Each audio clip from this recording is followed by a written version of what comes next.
तो ये सब बातें जो हमको लेके आगे बढ़नी है, ठीक है। तो इसका मतलब ये है कि एटॉमिक रेडियस हम समझ चुके हैं, उसके बारे में बातें हो चुकी है। बस एक चीज का ख्याल रखना है कि एटॉमिक रेडियस प्रैक्टिकली नहीं निकाला जा सकता, तो हम उसको रेफर करेंगे और उसके थ्रू काम करेंगे, कोई बात नहीं है। तो इसके बाद हम आगे बढ़ते हैं। देखो कुछ लोग आ रहे हैं तो मैं उनको एक ही साथ कर लेता हूँ, ये बार बार नहीं चलेगा, इसमें बहुत समय जाता है। तो मैं वेटिंग रूम हटा देता हूँ हमेशा की तरह, जिसको आना आता रहेगा क्लास डिस्टर्ब ना हो। आ जाओ, वेटिंग रूम हटा दिया मैंने, आराम से आते रहो, क्लास आगे बढ़ता रहेगा। तो अब मैं इसी बात को आगे बढ़ा लेता हूँ और सब लोग ध्यान दो, अभी शुरू कर लेते हैं इस बात को पूरा।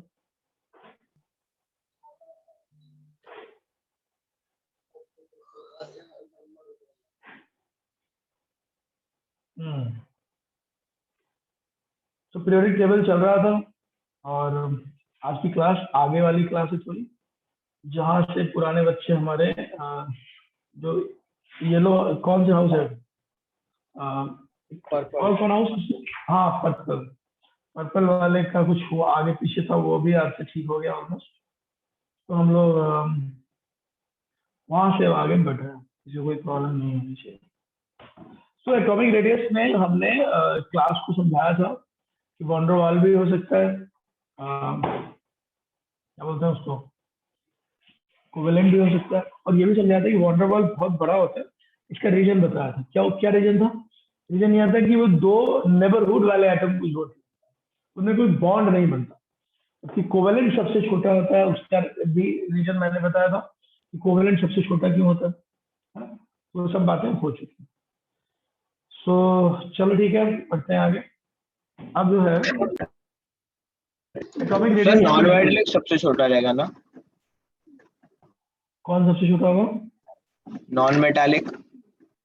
नॉन मेटालिक नहीं, उसको कोवेलेंट कहते हैं, नॉन मेटालिक कुछ नहीं, कोवेलेंट सबसे छोटा, हाँ कोवेलेंट सबसे छोटा होता है, सही बात। तो जनरली हम लोग कोवेलेंट की बात करेंगे और कहेंगे कि कोवेलेंट रेडियस सबसे छोटा होता है। चलिए अब हम बढ़ते हैं। तो मैं फिर से फाइनल एक स्टेटमेंट दे रहा हूँ, वो ये, मैं बोलूंगा एटॉमिक रेडियस, बट तुम समझ लेना कि अगर नोबेल गैस का केस है तो हम लोग यूज करने वाले हैं क्या, अगर केस नोबेल गैस का है तो उस वाले मामले में हम वॉन्डर वाल रेडियस कंसिडर करेंगे। अगर केस इसका, अगर केस मेटल का है तो वहाँ मेटालिक रेडियस काम आ रहा होगा, और अगर केस कोवेलेंट बॉन्ड वाले हाइड्रोजन ऑक्सीजन नाइट्रोजन जैसे किसी का है तो उस केस में हम कोवेलेंट रेडियस काम करेंगे। इसमें कोई डाउट नहीं है कि एब्सोल्युटली करेक्ट नहीं होगा, आगे पीछे होगा, थोड़ा कम थोड़ा ज्यादा, बट लेके तो हमको ऐसे नहीं चलना है। चलो तो एटॉमिक रेडियस, हाँ बोलो सर। कोवेलेंट रेडियस किस में यूज होता है? जो कोवेलेंट बॉन्ड बनाता है, जैसे हाइड्रोजन ऑक्सीजन नाइट्रोजन, हाइड्रोजन को अकेले छोड़ेगा, only atom that makes covalent bond, no? हाँ जो कोवेलेंट बॉन्ड बनाता है आपस में, जैसे हाइड्रोजन जो है अपने दूसरे हाइड्रोजन मेटल के साथ कौन सा बॉन्ड बनाएगा? Covalent bond. ऑक्सीजन जो है अपने दूसरे ऑक्सीजन एटम के साथ कैसा बॉन्ड बनाएगा? Covalent bond. लेकिन सोडियम का रॉड देखा है तुमने कभी? कॉपर आयरन तो देखा है ना सबने, आयरन रॉड, बोलो ये बताओ, आयरन रॉड में आयरन आयरन जो एटम होता है उनके बीच में कौन सा बॉन्ड बनता होगा? उनके बीच में तो मेटेलिक बॉन्ड ही बनता होगा ना। यस। हाँ, जो मेटेलिक बॉन्ड बनाएंगे वहां पे हम मेटेलिक रेडियस यूज करेंगे, जो कोवेलेंट बॉन्ड बना सकते हैं वहां पे हम कोवेलेंट रेडियस यूज करेंगे। बस इतनी सी बात है, तो लेके बहुत टेंशन लेने की जरूरत नहीं। चलो सो अब हम आते हैं पीरियोडिक टेबल में ट्रेंड्स की तरफ। ट्रेंड मतलब left to right top to. इससे पहले कि मैं ट्रेंड शुरू करूं, तुम लोग मुझे बताओ, क्या तुम सब लोगों ने पीरियोडिक टेबल याद कर लिया? क्योंकि ट्रेंड समझने के लिए पीरियोडिक टेबल का याद होना बहुत, क्योंकि अब मैं बोलूंगा लेफ्ट टू राइट तो तुमको समझना होगा लेफ्ट टू राइट का मतलब क्या है। अब मैं बोलूंगा top to bottom, you need to understand what is the meaning of top to bottom, ठीक है? सो पीरियोडिक टेबल कितने लोगों को याद हो गया बताओ?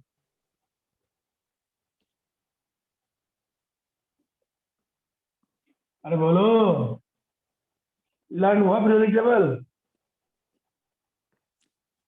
सर पूरा नहीं हुआ है। पूरा लर्न करो भाई, जैसे भी करना है करो, वरना तुम्हें आधी ही बात समझ में आएगी, ठीक है? बार बार तुम्हें दिक्कत होगी। देखो भाई, हम लोग ट्रेंड्स की तरफ चलते हैं। ट्रेंड्स मतलब दो ट्रेंड्स है। पहला ट्रेंड होता है जब हम लोग लेफ्ट टू राइट ऐसे लिखते हैं। ऐसे लिखने का मतलब होगा we are talking about left to.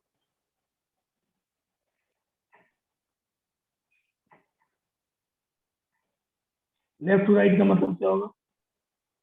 जैसे लेफ्ट में पहले पीरियड की बात करें तो क्या सेकंड पीरियड की, तो लेफ्ट में कौन है? लिथियम। फिर कौन है? बेरिलियम।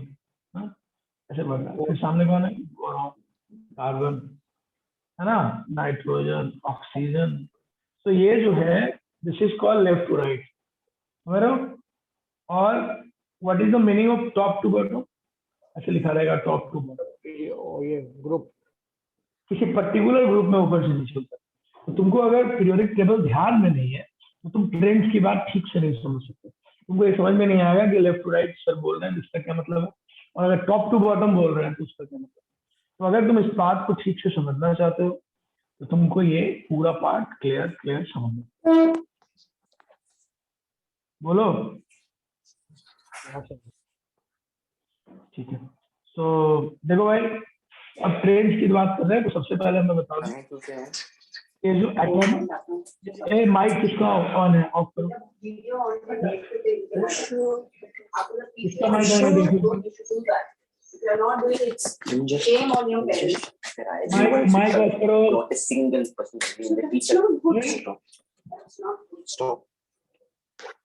कौन है यार? कौन था ये? नाम बताओ इसको, इसको रिमूव करते हैं। कौन था ये? दोबारा हुआ रिमूव कर दूंगा, समझे? नेक्स्ट। सो देखो, ट्रेंड्स को समझने के लिए पहले ये समझना होगा कि एटॉमिक रेडियस किस पे डिपेंड करता है, ठीक है? तो देखो,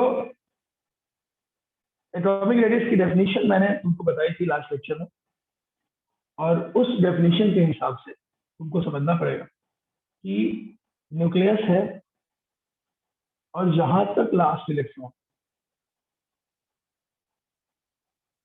इस डिस्टेंस को ही हम एटॉमिक रेडियस। तो अगर ये वाला डिस्टेंस छोटा होगा तो एटॉमिक रेडियस छोटा होगा, अगर ये वाला डिस्टेंस बड़ा होगा तो एटॉमिक रेडियस बड़ा होगा। तो टेक्निकली एटॉमिक रेडियस के लिए हम इस डिस्टेंस पे डिपेंड करते हैं। क्लियर? अब इलेक्ट्रॉन को न्यूक्लियस से बांध के रखने के लिए कौन डिस्टेंस है, ये हम लास्ट क्लास में पढ़े। जो रिस्पॉन्सिबल है उसका नाम है इफेक्टिव न्यूक्लियर चार्ज। याद आ रहा है सबको? हाँ सर। ये मैंने लास्ट क्लास में बताया। ये वाली चीज जितनी बढ़ेगी, न्यूक्लियस और इलेक्ट्रॉन में जो अट्रैक्शन का फोर्स है वो उतना ज्यादा होगा, ठीक है? और तो इसका मतलब ये हुआ कि जेड इफेक्टिव पे काफी हद तक हमें देखना पड़ेगा। तो अगर मान लो ज्यादा मजबूत बॉन्ड है इलेक्ट्रॉन और न्यूक्लियस के बीच, स्ट्रॉन्ग बॉन्ड है, तो पता है क्या होगा? स्ट्रॉन्ग बॉन्ड अगर लगा हुआ है तो अपने को ये समझना होगा कि स्ट्रॉन्ग बॉन्ड का मीनिंग है कि वैसे जो है चिपक के रहेंगे, क्लोज रहेंगे। वीक बॉन्ड का मतलब है वो दूर रहेंगे। तो बात बस इतनी थी। तो चलो ट्रेंड्स में शुरू करते हैं इफेक्टिव न्यूक्लियर चार्ज। तो जेड इफेक्टिव पे काफी हम डिपेंड है। तो मैं यह कहना चाहता हूँ कि जो मेरा एटॉमिक रेडियस, देखना ध्यान से, वो इन्वर्सली प्रोपोर्शनल होगा जेड इफेक्टिव। चलो ध्यान से देखो सो दैट सब कुछ समझ में आए। जेड इफेक्टिव का 100% जो है ये इन्वर्सली प्रोपोर्शनल। चेक करना एक बार ध्यान से। अब और यही वाला जो एटॉमिक रेडियस है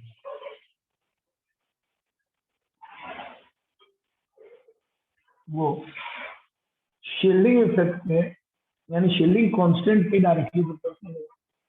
तो वो शील्डिंग कांस्टेंट जितना बढ़ेगा उतना न्यूक्लियस और इलेक्ट्रॉन के बीच में जो अट्रैक्शन है वो कम हो। अट्रैक्शन कम होगा तो इलेक्ट्रॉन दूर जाएंगे, और अगर इलेक्ट्रॉन दूर जाएंगे तो एटॉमिक रेडियस अपने आप बढ़ेगी।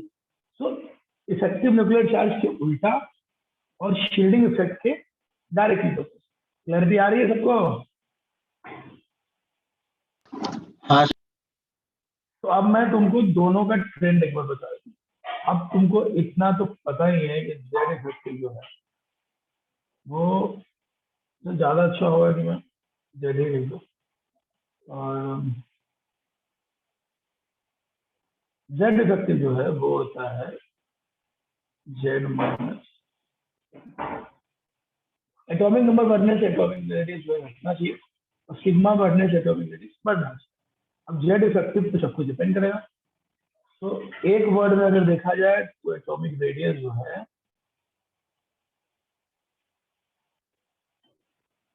जिस पे डायरेक्टली प्रोपोर्शनल इंडस्ट्री प्रोपोर्शनल होने वाला है वो जेड है। अब हमको जेड इफेक्टिव का ट्रेंड जानना चाहिए।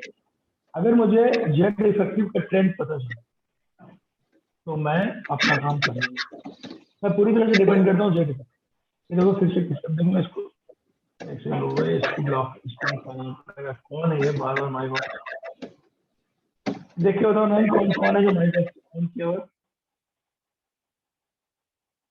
माहिर माहिर कौन है?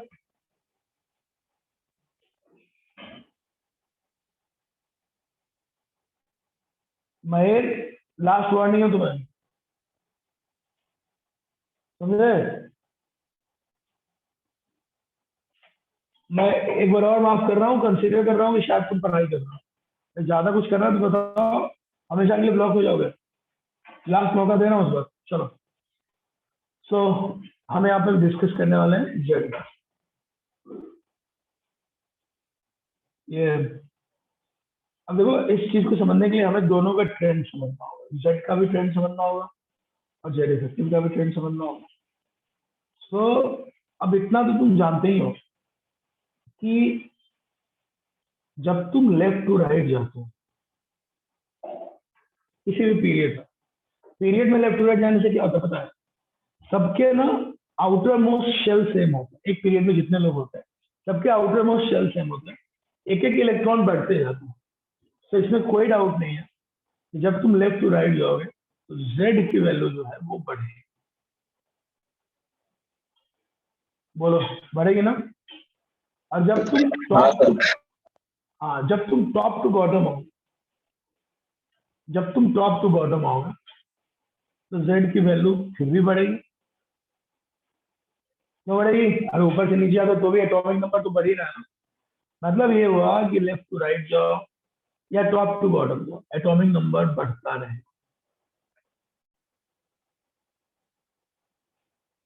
अब किसको देखना है आपने?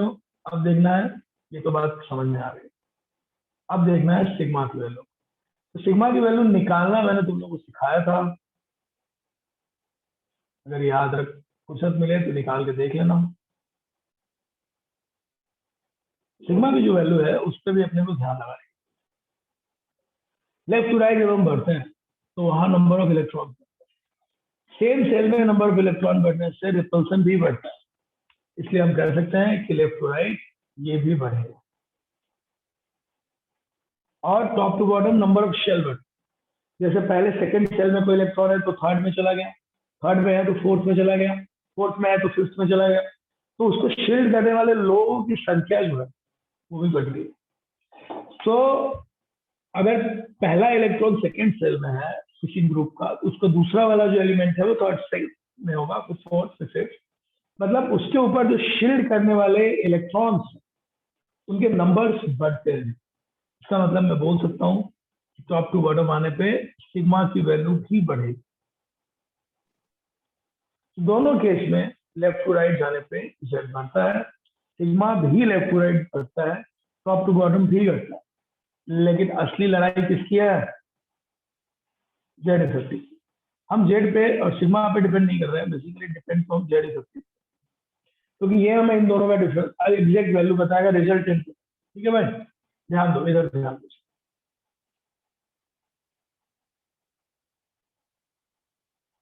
अब देखो ये थोड़ा सा चौंकाने वाला है लेकिन ध्यान से भाई, जब तुम लेफ्ट टू राइट जाओगे तो 100% एटॉमिक नंबर में जो इंक्रीमेंट होता है वो ग्रेटर रेट होता है, और सिग्मा का जो इंक्रीमेंट होता है वो थोड़ा स्मॉलर रेट होता है। सो बिकॉज हम जेड इफेक्टिव की बात कर रहे हैं, हम इस फॉर्मूले की बात।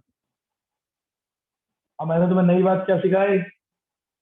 मैंने तुम्हें सिखाया कि जेड का जो इंक्रीमेंट रेट है, जेड में जो इंक्रीमेंट होता है लेफ्ट टू राइट, वो ज्यादा होता है एज कंपेयर टू सिग्मा। क्या ये बात पब्लिक को समझ आ रही है? यस हाँ सर। तो जेड ज्यादा बढ़ता है, सिग्मा कम बढ़ता है, तो जेड इफेक्टिव क्या होगा? बोलो। ज्यादा ओवरऑल होगा। जेड इफेक्टिव, हाँ ज्यादा होगा, यानी जेड इफेक्टिव बढ़ेगा। तो जेड इफेक्टिव जो है लेफ्ट टू राइट 100% क्या होता है बताओ? इंक्रीज है। इंक्रीज। तो Z effective left to right बढ़ता है। तो यही कारण है। अब मैंने तुमको अभी अभी बताया कि atomic radius effective nuclear charge को उल्टा होता है। तो अगर left to right effective nuclear charge बढ़ता है तो एटॉमिक रेडियस को क्या होना चाहिए? डिक्रीज। डिक्रीज, बिल्कुल सही बात है।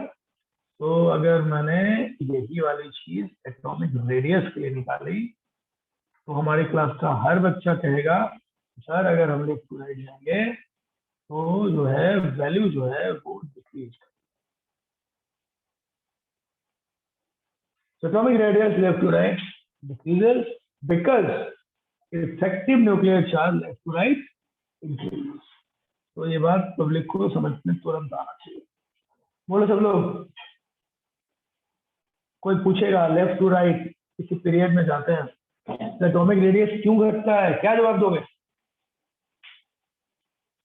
इफेक्टिव न्यूक्लियर चार्ज इंक्रीज होता है इसलिए। बस, और कुछ नहीं बोलना है, एक ही लाइन बोलना है कि जो इफेक्टिव न्यूक्लियर चार्ज है ना, हम उस पर डिपेंड करते हैं, वो बढ़ता है तो इसको घटना पड़ेगा। इसको छोड़ के और कुछ भी बोलने की जरूरत। Left to right atomic radius. ठीक, तो ये लर्न कर लो सब लोग भाई फटाफट। Left to right atomic radius किसी भी पीरियड में घटता है। Okay, what about top to bottom? अगर वो टॉप टू बॉटम क्या होता है वो तो मैं बता। टॉप टू बॉटम देखो, टॉप टू बॉटम क्या होता है कि जिस रेट से जेड में इंक्रीमेंट होता है, हाँ, और जिस रेट से सिग्मा में इंक्रीमेंट, मान लो जेड की वैल्यू पहले 10 थी, है ना, वो बढ़ के हो गया 15 या 18, और सिग्मा पहले 2 था, ठीक है, मान लो, तो 10 - 2 कितना होता है? 8। सुनना ध्यान से, समझाता हूं तुम्हें एग्जाम्पल। जेड की वैल्यू पहले 10 थी, सिग्मा 2 था, एग्जाम्पल दे रहा हूं। अब ये हो गया 18, ठीक है, सुनना, तो ये 18 हो गया और ये भी बढ़ के 10 हो। बताओ जेड माइनस सिग्मा कितना रहा? 8 यहाँ भी, और यहाँ भी कितना रहा? 8। इसका मतलब जिस रेट से जेड बढ़ा उसी रेट से सिग्मा भी बढ़ा, इसलिए इनका जो गैप है वो एग्जैक्टली क्या रह गया? इक्वल। इसलिए भैया मैं बताना चाहता हूँ कि जेड भी बढ़ता है, सिग्मा भी बढ़ता है, लेकिन इस बार इफेक्टिव न्यूक्लियर चार्ज नहीं बढ़ता, और ये बात अच्छे से समझना पड़ेगा। तो इस बार effective nuclear charge top to bottom क्या रह जाती है? इसलिए अब हम लोग कहीं ना कहीं ये कहेंगे कि एटॉमिक रेडियस जो ऊपर से नीचे होता है वो इफेक्टिव न्यूक्लियर चार्ज पे डिपेंड नहीं करता यहाँ इस केस में। तो अच्छा, ये मैंने क्या लिख दिया, सॉरी, ये मैंने मेरे ऊपर लिखा है यहाँ। ऊपर से नीचे जब तुम आओगे ना तो मैं लिख देता हूँ ऑलमोस्ट कांस्टेंट।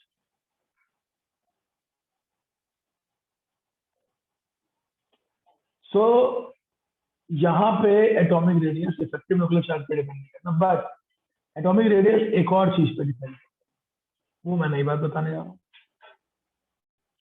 किस पे डिपेंड करता है? डायरेक्टली प्रोपोर्शनल होता है। किस पे? Number of outermost shell. अब ये तो तुम समझते हो ना, कि ऊपर वाला अगर सेकेंड सेल में होगा तो नीचे वाला थर्ड सेल में होगा, उसके नीचे वाला फोर्थ सेल में होगा, उसके नीचे वाला फिफ्थ सेल में होगा, और सबसे नीचे वाला सिक्स सेल में। समझते हो कि नहीं, बोलो। तो अगर शेल बढ़ता है, शेल बढ़ता है तो रेडियस तो बढ़ेगा ना, क्या कहते हो? So left to right, because shell same हो गए, effective nuclear charge is the deciding factor, but top to bottom shells changes, number of shells change, so it means as number of shells increases, obviously atomic radius increases. तो ऊपर से नीचे atomic radius क्या होगा बताओ? Increase. लिख लो सब लोग। क्यों? क्योंकि जब n बढ़ेगा तो atomic radius भी बढ़ेगा।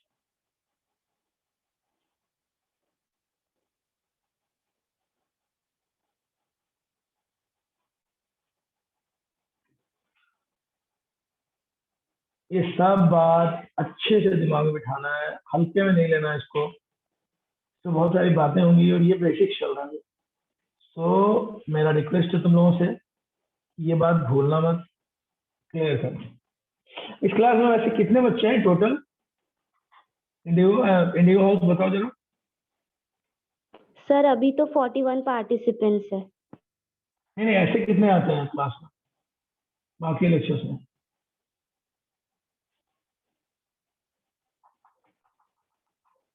मतलब जनरली कितने बच्चे आते हैं, मैं पूछ रहा हूँ। अरे मैथ फिजिक्स बाकी के लेक्चर भी तो होते हैं ना, कितने आते हैं? अरे सर अब वैसे तो आपके लेक्चर में ज्यादा ही है, 900 लेक्चर के सर में 27 ही होते हैं। अच्छा अच्छा, मैं जस्ट पूछ रहा हूँ कितने लोग हैं, कितने लोग। ये पहले तो 60-70 बच्चे थे ना, वो लोग कहाँ गए? अबे पहला और लेक्चर पर्पल दोनों का मिला के 60 के आसपास हुआ था पहले लेक्चर में। अच्छा, तो पर्पल वाले बच्चे कहाँ गए? वो अपने बैच में चले गए ऐसा? नहीं फिर सर थोड़े लोग स्प्लिट हुए ताकि हम लोग, क्योंकि वो लोग की सुबह की स्कूल थी इसलिए फिर स्प्लिट हो गए वो लोग। अच्छा, मतलब बैच अब उनका ये बैच नहीं है, मतलब हाँ अपने क्लास में 40-45 बच्चे ही हैं, मैं ये कह रहा हूँ। हाँ ओके ओके ठीक। तो कुछ बच्चे इंडिगो से भी तो गए होंगे ना पर्पल में? शायद पता नहीं। ओके चलो ठीक है, ठीक।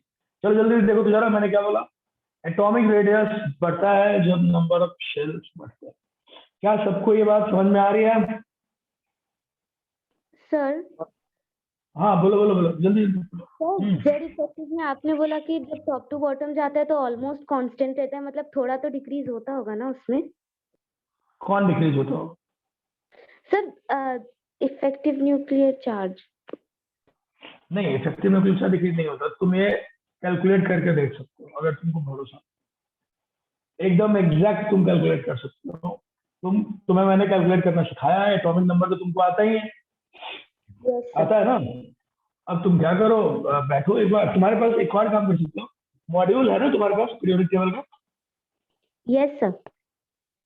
उस मॉड्यूल में देखना, एग्जैक्ट तुमको दिख जाएगा, उसमें एक पूरा बनाया गया होगा टेबल जिसमें सिग्मा की वैल्यू देखी गई।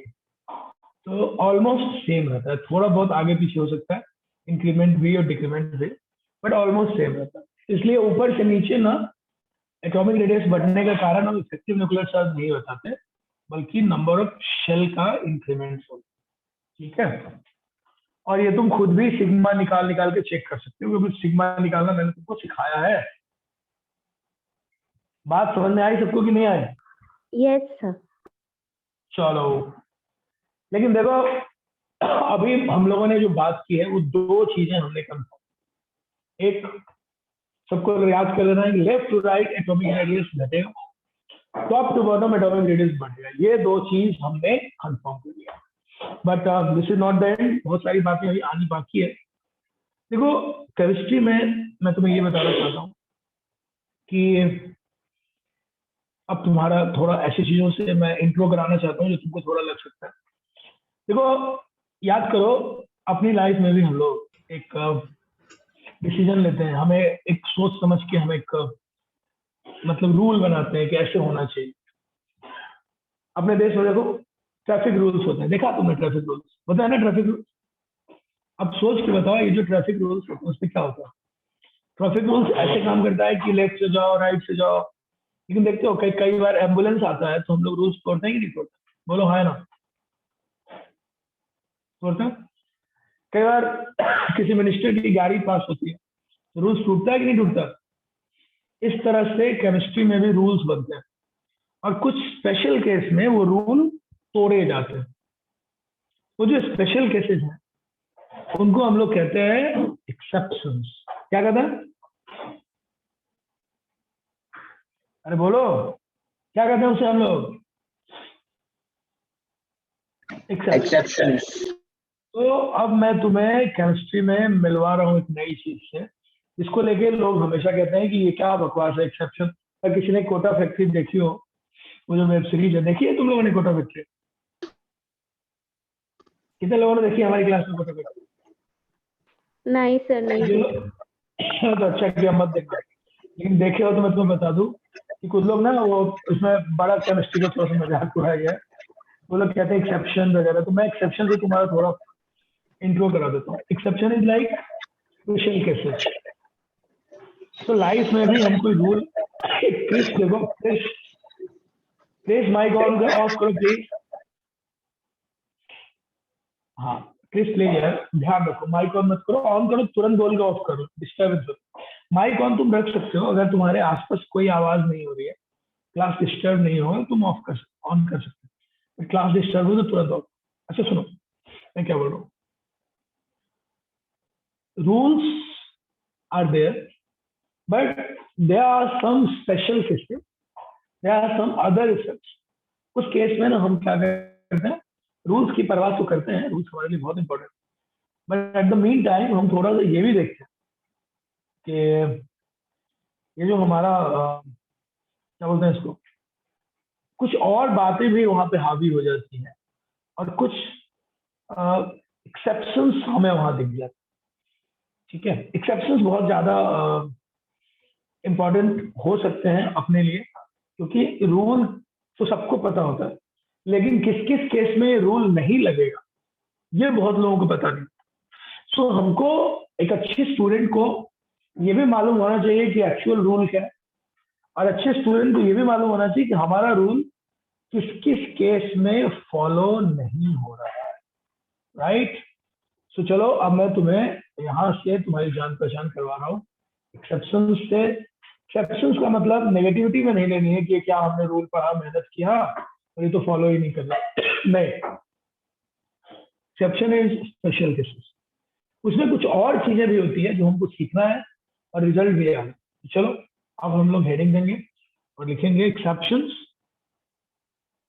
क्योंकि इसके बिना अपना टॉपिक इनऑर्गेनिक पूरा नहीं हो। क्योंकि भैया जैसे लाइफ में स्पेशल केसेस होता है ना, वैसे केमिस्ट्री में भी स्पेशल केसेस होता है। समझे नहीं? Chemistry is the subject of life. तुम लोग को मेरी बात पे भरोसा नहीं होगा, लेकिन सोचना कभी। आगे चल के मैं तुम्हें बताऊंगा कि हम लोग अपनी लाइफ में ह्यूमंस कैसे रिएक्ट करते हैं। केमिस्ट्री के लिए जो केमिकल है ना वो भी वैसे ही रिएक्ट करते हैं।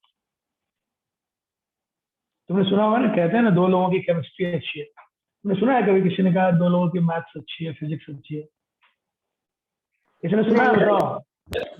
नहीं सर। इसलिए नहीं सुना है क्योंकि chemistry is the subject of life. इसलिए हम लोगों को केमिस्ट्री में ज्यादा ध्यान देने की जरूरत है। सर बॉन्ड्स भी बोल सकते हैं। क्या बोल सकते हैं? बॉन्ड्स। हाँ बॉन्ड्स। सिर्फ बॉन्ड ही दुनिया नहीं है। कई बार हम लोग बॉन्ड नहीं बनाते बट फिर भी काम करते हैं ना। कैरेक्टरिस्टिक्स बोल सकते हो। हमारा जो कैरेक्टरिस्टिक्स, सर्वाइवल वाला कैरेक्टरिस्टिक्स, ऑक्टेट पूरा कैसे करते हैं वो लोग, ऑक्टेट पूरा करके स्टेबल हो जाए। हम लोग भी तो ऐसे ही करते हैं। We all fight for stability, वो भी फाइट फॉर स्टेबिलिटी। तो ऐसी चीजें होती है और भी चीजें होती है। तो कई बार ना सिमिलर है वो हमारे, वेरी सिमिलर टू अस। मैं हमेशा अपने स्टूडेंट को कहता हूँ chemistry is the special subject and it deals with the life, it's similar to life, so that किसी ने कहा है कि दो लोगों के बीच में केमिस्ट्री अच्छी है। वो बायो भी बोल सकते थे, जियोग्राफी, बॉटनी, ये सब भी तो बोल सकते थे, क्या नाम है, मैथ्स बोल सकते थे, फिजिक्स बोल सकते थे। क्यों उन्होंने केमिस्ट्री बोला? Think about it. क्योंकि लाइफ से सिमिलर कौन है? Chemistry, right? अब लिखो, अब देखो लिखते हैं हम लोग कि द एटॉमिक रेडियस, एक्सेप्शन में बता रहा हूँ और उसके लॉजिक भी दे रहा हूँ ताकि तुम समझ जाए। लिखते चलो, the atomic radius of noble gas. देखो फॉर अ नोबल गैस, देखो तुम तो जानते हो कि हर पीरियड में लास्ट वाला जो होगा वो noble gas. So the atomic radius for a noble gas, for a noble gas is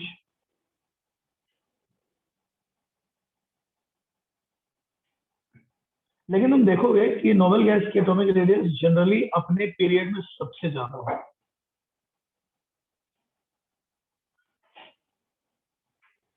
अब तुम कहोगे सर ये तो रूल टूट रहा है, आपने अभी क्या कहा, लेफ्ट टू राइट बढ़ता है, सबसे राइट में तो नोबल गैस है, इसका मतलब नोबल गैस का तो सबसे कम होना चाहिए। आप तो कह रहे हो कि सबसे ज्यादा है। मैं कहूंगा क्यों? इसका रीजन है, देखो, shown maximum in a period. लिखते चलो, maximum in a period, maximum in a period. कोई है जो मुझे इसका रीजन बता सकता है कि क्यों ऐसा होता होगा? नॉन मैंने रिएक्शन। आखिर हाँ, नहीं नहीं नहीं, क्योंकि नहीं, उनका लास्ट शेल पूरा कंप्लीट होता है ना, इसलिए वो लोग का मतलब थोड़ा सा अंदर की तरफ कम आते हैं वो लोग। नहीं। रीजन ये है कि उनका जो एटॉमिक रेडियस हमने कैलकुलेट किया है ना, वो गलत तरीके से कैलकुलेट। हमने नोबल गैस का एटॉमिक रेडियस कैलकुलेट किसके थ्रू किया? Van der Waals. और वॉन डेर वाल रेडियस कैसे निकालते हैं? बगल वाले, यहाँ ये बॉन्ड बन रहा है, यहाँ ये बॉन्ड बन रहा है, इन दोनों के सेंटर को मिला के इसको मानते हैं, ये जो डिस्टेंस है ना, इसको आधा करके हम वॉन डेर वाल रेडियस निकालते हैं। तुम्हें नहीं लग रहा है कि ये बहुत बड़ा हो जाएगा? एक्चुअल एटॉमिक रेडियस ये बहुत बड़ा होगा, तुम्हें नहीं लग रहा? ये जो dy2 है, ये एक्चुअल एटॉमिक रेडियस से बहुत बड़ा होगा कि नहीं? हाँ या ना बोलो। एटॉमिक रेडियस तो ये है, ये एक्चुअली में तुम ले ये रहे हो, पागलपन ही। लेकिन प्रॉब्लम ये है कि नोबल गैस के केस में हमारे पास कोई और चॉइस ही नहीं है। तो नोबल गैस का सबसे बड़ा इसलिए होगा मेरे भाई क्योंकि हम उसका एटॉमिक रेडियस निकालने में कैपेबल नहीं है, और हम वॉन डेर वाल के थ्रू उसका आइडिया लगाते हैं। तो एक नोबल गैस और दूसरे नोबल गैस में तो समझ आता है, क्योंकि सबका हमने वॉन डेर वाल ही निकाला है, तो वहां कंपेयर हो सकता है। बट वॉन डेर वाल का कंपेयर कोवेलेंट से नहीं कर सकते, वॉन डेर वाल का कंपेयर मेटेलिक से नहीं कर सकते, इसलिए कंपैरिजन ही नहीं है कुछ, वो ज्यादा हो गई। सर वो डायग्राम में 2 सर्कल्स थे लेफ्ट राइट में, मतलब उनका क्या मतलब था? क्या बोल रहे हो? किस कौन से डायग्राम में? वो अभी आपने बनाया ना, तो उसमें मतलब टोटल 4 सर्कल्स थे ना, तो 4 मतलब 2 के बॉन्ड थे, तो नोबल गैस तो हाँ, बॉन्ड ही नहीं बॉन्ड करता। नहीं, देखो वॉन डेर वाल जो होता है ना, वो नेबरहुड मॉलिक्यूल के बीच में भी हो सकता है और एटम के बीच में। मैंने तुमको लास्ट क्लास में एटम का एग्जांपल दिया, नियरेस्ट एटम, ये भी सही है ना? इसको भी तुम वॉन डेर वाल कह सकते हो, ये तो वॉन डेर वाल है ही। जैसे ये हीलियम एटम, एक हीलियम, ये दूसरा हीलियम, ठीक है, इनके बीच में ये डिस्टेंस है, नेबरहुड। ये लोग बॉन्ड नहीं बना रहे। अगर ये ऐसे होते या ऐसे होते तो बात अलग होती है, ना ऐसे होते हैं ना ऐसे होते हैं, ये ऐसे होते हैं, ठीक है। तो ये जो वॉन डेर वाल रेडियस है ना, ये सिर्फ नोबल गैस के लिए नहीं निकाला जाता, 2 अलग अलग मॉलिक्यूल के लिए भी निकाला जाता है। मान लो ये O2 है और यहाँ ये O2 है, तो इनके बीच में के भी ये जो डिस्टेंस है ना, इसको भी अपन वॉन डेर वाल रेडियस बोलते हैं। अबे समझ रहे हो मैं क्या बोल रहा हूँ? हाँ सर। बोल तो सकते ही है ना। हाँ, अभी के लिए ये वाला ज्यादा अच्छा, ये वॉन डेर वाल रेडियस। ये देखो, ये यहाँ से यहाँ, अब यहाँ पे तुम देख सकते हो कि ये डिस्टेंस है, और ये जो d/2 है, ये तुम्हारा वॉन डेर वाल।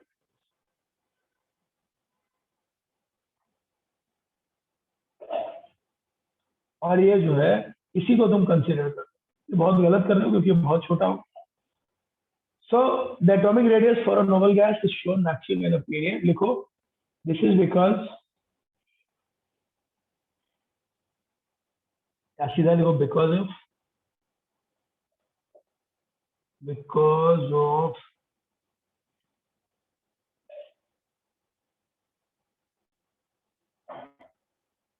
Wonder wall radius. तो लिख लो भाई इसको। सो हमारा पीरियोडिक टेबल का पहला एक्सेप्शन है नोबल गैस। हर पीरियड का जो नोबल गैस होगा वो सबसे बड़ा नहीं होगा, सबसे छोटा नहीं होगा, क्योंकि उसका एटॉमिक रेडियस जो हम कैलकुलेट कर रहे हैं वो तरीका हमारा गलत है, वो वे हमारा गलत है। इसलिए वहां पे वंडरवॉल का कंपैरिजन हम कोवेलेंट से नहीं कर सकते, वंडरवॉल का कंपैरिजन हम मेटेलिक से नहीं कर सकते। सो देयर इज मतलब एरर बोल सकते हैं, और एरर हमारी मजबूरी है क्योंकि नोबल कोई और बॉन्ड बनाता ही नहीं, इसलिए हमको इसी से काम चलाना पड़ेगा। तो एक नोबल गैस दूसरे नोबल गैस में तो कंपैरिजन हम कर सकते, लेकिन एक कॉमन एलिमेंट और एक नोबल गैस में कंपैरिजन एकदम बकवास। ठीक है, अरे बोलो। हाँ चलो, तो ये तुमने सीख लिया, ये लिख लो फटाफट, नोट हो गया हो तो बताओ।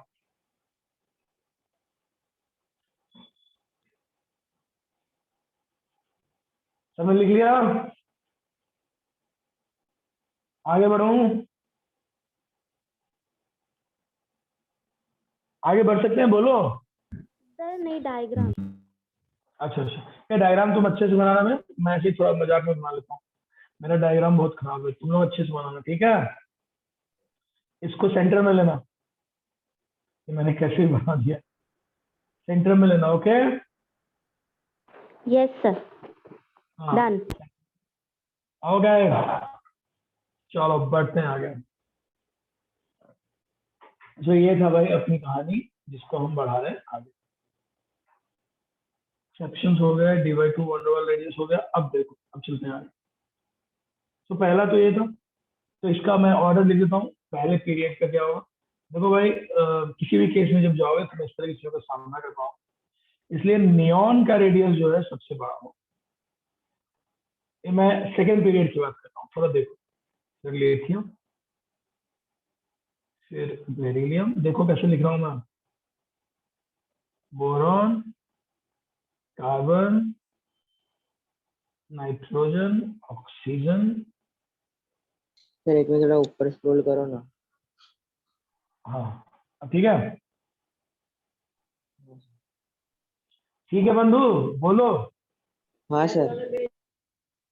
चलो, तो ये तुम्हारा जो है एक्चुअली पीरियोडिक टेबल है। यहाँ पे नियॉन को सबसे पहले लेना पड़ेगा क्योंकि उसका रेडियस ही बोल रहा हूँ।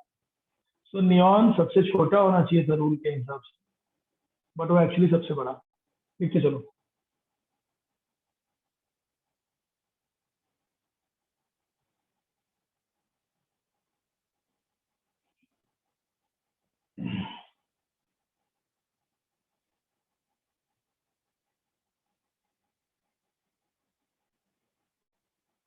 ये था एक्सेप्शन नंबर 1। मैं और भी बातें करूँ। ये कौन सा पीरियड है? सेकंड।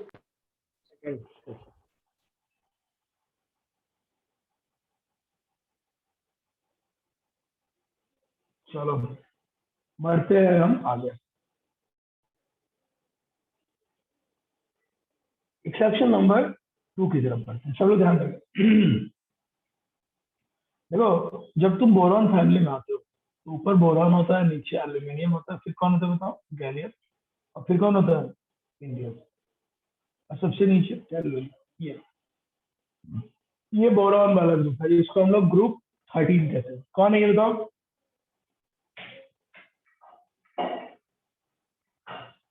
ग्रुप 13। सो ग्रुप 13 की बात हो रही है। अब ग्रुप 13 में ऊपर से नीचे आने से एटॉमिक रेडियस क्या होना चाहिए? बढ़ना चाहिए, बोलो हाँ या ना? हाँ सर, बढ़ना चाहिए। बढ़ना चाहिए, लेकिन इसमें एक गड़बड़ है। गड़बड़ क्या है? गड़बड़ ये है कि देखा गया है, प्रैक्टिकली ऐसा देखा गया कि रेडियस ऑफ एल्यूमिनियम जो है वो इवन या तो थोड़ा सा बड़ा या तो गैलियम के रेडियस के काफी बराबर नजर आता अभी बड़ा अजीब सा देखने को मिल रहा है कि ये कैसे संभव है। यहाँ ये एक्सेप्शन है कि एल्यूमिनियम जो है वो गैलियम से या तो बड़ा ही है थोड़ा सा या इक्वल, लेकिन ये तो गलत है ना, गैलियम को तो बड़ा होना चाहिए, तो उल्टा एल्यूमिनियम बड़ा दिखाया जाए, ये कैसे हो सकता है? तो ये यहाँ पे हम सीखने वाले हैं, ये नई बात है जो सब लोग सीखेंगे। ध्यान से देखो इसे, क्यों ऐसा होता है, मैं इस पे आता हूँ। ठीक, अब देखो इसका रीजन क्या है। इसका रीजन ये है कि हमने एक स्टेटमेंट दिया था, हमारा स्टेटमेंट था कि top to bottom effective nuclear charge क्या होता है, जल्दी बताओ। कांस्टेंट कहा था ना, तो हम उस कॉन्सेप्ट से बनते हैं, इसलिए हम ऐसा सोचते हैं। अब जब कभी मेरा वो कॉन्सेप्ट हिलेगा तो मेरे ऑर्डर्स भी हिलेंगे। वो कॉन्सेप्ट हिलेगा मतलब अगर इफेक्टिव न्यूक्लियर चार्ज कांस्टेंट होने के बजाय अगर बढ़ जाए तो एटॉमिक रेडियस को छोटा होना पड़ेगा। मानते हो नहीं मानते हो, बोलो। हाँ सर। सो यही होता है। अब देखो तुम याद करो, मैंने तुमको एक बात बताई, मैंने तुमको बताया कि गैलियम का एटॉमिक ये जेड इफेक्टिव बड़ा है किसका, गैलियम का। मैं आ रहा हूँ उस पर आ रहा हूँ, अभी सुनो तो सही, मैं पहले पूरी बात बता रहा हूँ, तुम सुनो ध्यान से, ठीक है, अभी परेशान मत, मैं उस पर आ रहा हूँ। मैं तुम्हें बस एक बात बता कि अगर ऐसा हो तो ऐसा होना चाहिए कि नहीं, ठीक है, मैं अभी आ रहा हूँ, मैं पूरी बात तुमको बता रहा हूँ, सुनो ध्यान से। होता यह है कि इफेक्टिव न्यूक्लियर चार्ज की हम बात करें, और ये जो मेरा इफेक्टिव न्यूक्लियर चार्ज ये दो चीज पे डिपेंड करता है कि नहीं। अब Z की वैल्यू तो ऊपर से नीचे बढ़ेगी, Z की वैल्यू तो ऊपर से नीचे बढ़ेगी, है ना, Z की वैल्यू तो ऊपर से नीचे बढ़ेगी 100%, उसको लेकर कोई प्रॉब्लम हमें नहीं है।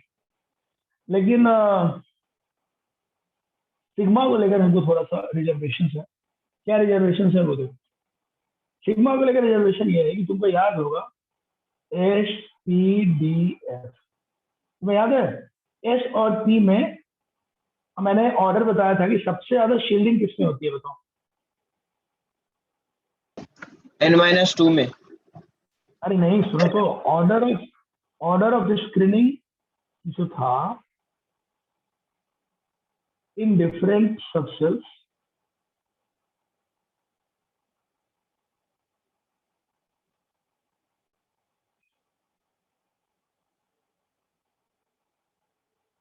याद है सबसे ज्यादा स्क्रीनिंग किसमें होती है, S, फिर किसमें होती है P में, फिर किसमें होती है भाई और D में, और फिर F। सो D और F में अगर इलेक्ट्रॉन तुम्हारा गया है ना, इसको हम लोग कहते हैं, ये लोग पुअर शील्ड करते हैं। क्या कहते हैं इसे हम लोग, पुअर शील्डिंग। जल्दी बताओ क्या कहते हैं हम, पुअर शील्डिंग। Poor shield. तो अगर मेरा इलेक्ट्रॉन D में गया है, मेरा इलेक्ट्रॉन S में गया है, तो शील्डिंग जो है वो वीक होता है एज कंपेयर टू, अब जैसे देखो जब तुम B ब्लॉक में गए, ये अब होता क्या है, एल्यूमिनियम और गैलियम को जरा बात करते हैं। एल्यूमिनियम का इलेक्ट्रॉनिक कॉन्फ़िगरेशन जो है वो है 3p, हाँ सुनो तो, एल्यूमिनियम का 3p1, यही है ना एल्यूमिनियम का, 1s2 2s2 2p6, देखना ध्यान से। और क्या बताओ 3p1, ये एल्यूमिनियम है। गैलियम का देखो, गैलियम का 1s2 2s2 2p6 3s2, देखना ध्यान से, 1s2 2p6 3s2, इसके बाद 3d10, देखना 4s2, और फिर क्या होगा 4p1। चलो देख पा रहे हैं क्या, पता है इन दोनों में एल्यूमिनियम और गैलियम में बेसिक फर्क क्या, पता है बेसिक फर्क क्या है, ऐसा सिर्फ इतना फर्क नहीं है कि ये 3p1 है और इसके पास जो है वो 4p1 है, सिर्फ यही फर्क नहीं है, एक और फर्क, एक फर्क ये है कि इसके पास D में 10 इलेक्ट्रॉन, कितने इलेक्ट्रॉन है D में 10। अब ये D10 इलेक्ट्रॉन क्या करेंगे पता है, पूरा ये जो पूरी कहानी की जो दिशा है, डायरेक्शन है, वो पलट देंगे। कैसे, सोचो D में 10 इलेक्ट्रॉन, और 10 एक्स्ट्रा इलेक्ट्रॉन। ये 10 ऐसे इलेक्ट्रॉन है जो एटॉमिक नंबर तो बराबर शो करवा रहे हैं लेकिन शील्डिंग कम करवा रहे हैं। भाइयों सुनना मेरी बात, इफेक्टिव न्यूक्लियर चार्ज के लिए हम शील्डिंग पर डिपेंड करते हैं कि नहीं? हाँ है ना, बोलो। करते हैं ना भाई। तो जेड के साथ तो तुम बराबर 10 इलेक्ट्रॉन काम कर रहे हो, बढ़ गया 10 इलेक्ट्रॉन बढ़ना मतलब एटॉमिक नंबर 10 बढ़ गया। लेकिन जब शील्डिंग की बारी आई तो शील्डिंग तुमने उम्मीद से काफी कम किया, क्योंकि डी और एफ वाले क्या करते हैं, पुअर शील्डिंग। इसलिए हम लोग कहते हैं कि इस पुअर शील्डिंग के कारण इफेक्टिव न्यूक्लियर चार्ज बढ़ने के बजाय घट जाए। तो लिखो साहब, due to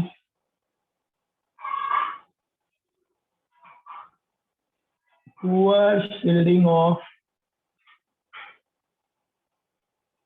10 electrons of d orbitals in gallium, effective nuclear charge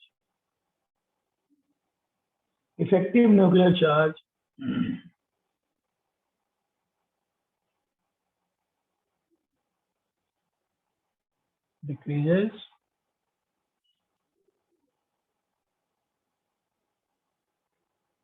therefore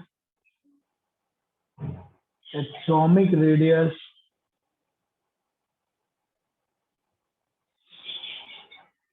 अरे मैं क्या बोल रहा हूँ, increases, I am sorry, sigma की वैल्यू कम होगी तो इफेक्टिव न्यूक्लियर चार्ज तो बढ़ेगा।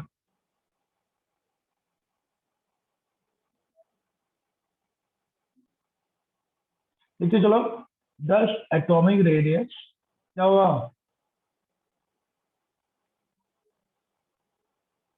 बोलोगे?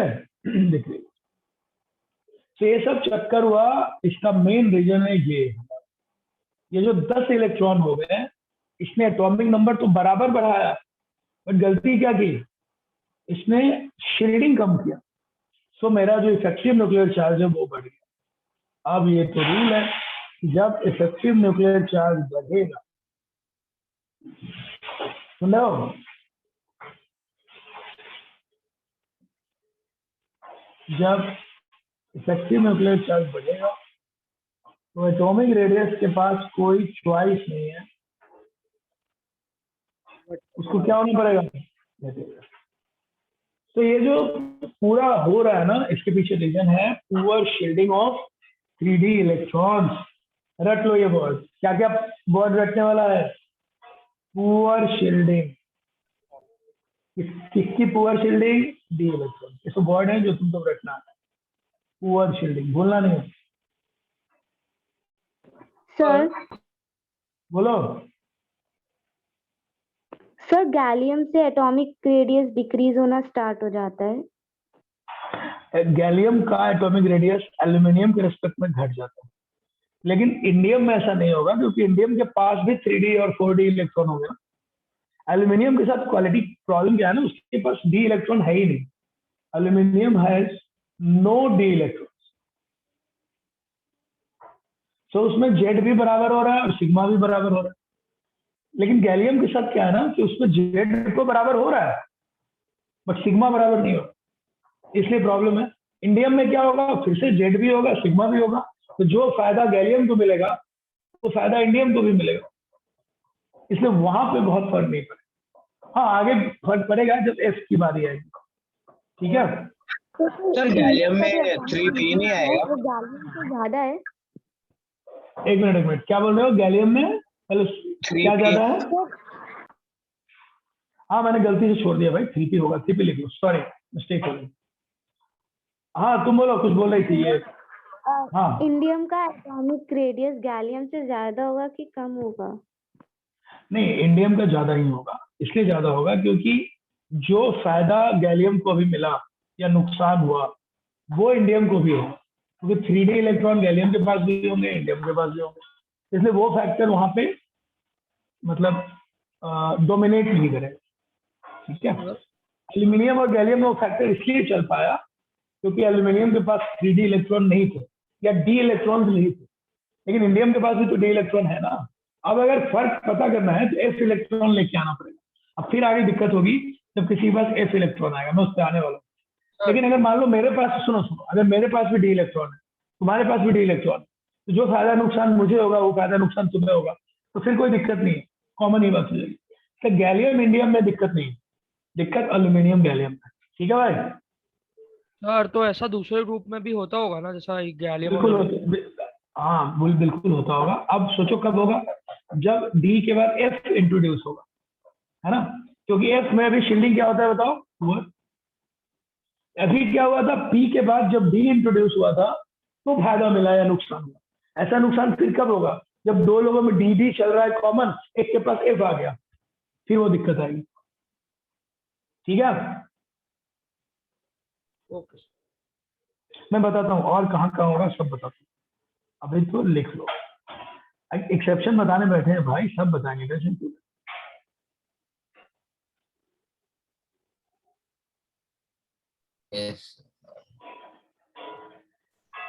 तो हमको ये बात समझनी पड़ेगी, लेकिन इसको ना तुम लोग समझ लेना, मैं जो केस बता रहा हूँ सिर्फ उसी केस में लॉजिक लगाने का है, इसे जनरल नहीं बनाना कि सर यहाँ होगा तो यहाँ भी तो होगा, नहीं। What I am referring, what I am saying, you have to remember that only, क्योंकि सिर्फ एक ही फैक्टर नहीं चलता। जैसे अभी इसने सवाल पूछा कि सर गैलियम और इंडियम में भी होना चाहिए, मेरा जवाब क्या था, गैलियम इंडियम में वो फैक्टर नहीं होगा क्योंकि वहां पे दोनों में डी इलेक्ट्रॉन, इसलिए ना अपना दिमाग हमें ऐसे नहीं लगाना कि जनरल नहीं बनाना। जो मैं अभी बता रहा हूँ उसको जनरल मत बनाना। अगर सामने वाला तुमको कहे कि यहाँ एटॉमिक रेडियस बढ़ना चाहिए, घट क्यों रहा है, तो तुम ये पुअर शील्डिंग विल्डिंग बोल दो। लेकिन जब तक वो कह नहीं रहा है कि कोई प्रॉब्लम है, तुम्हें बोलने की जरूरत नहीं। जब एक्सेप्शन आएगा तो ये सब वर्डिंग हमारे काम आएगा, वी विल यूज दैट। अगर एक्सेप्शन नहीं आ रहा है तो अपने मन से उछल कूद करने की जरूरत नहीं है। ठीक है? लिखते चलो।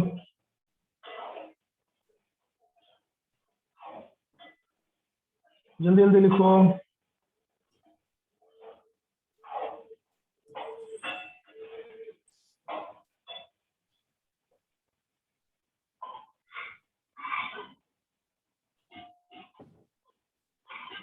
सो यहाँ पे स्टेटमेंट जो है वो मैं लिख देता हूँ, सबको याद रखना है कि radius of aluminium,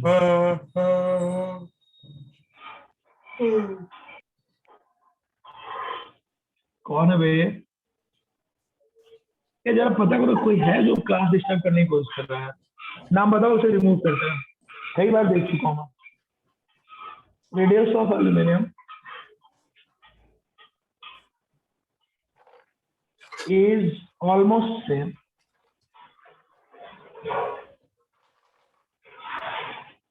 same as gallium. लोगो कम देखो सब लोग, लोगो कम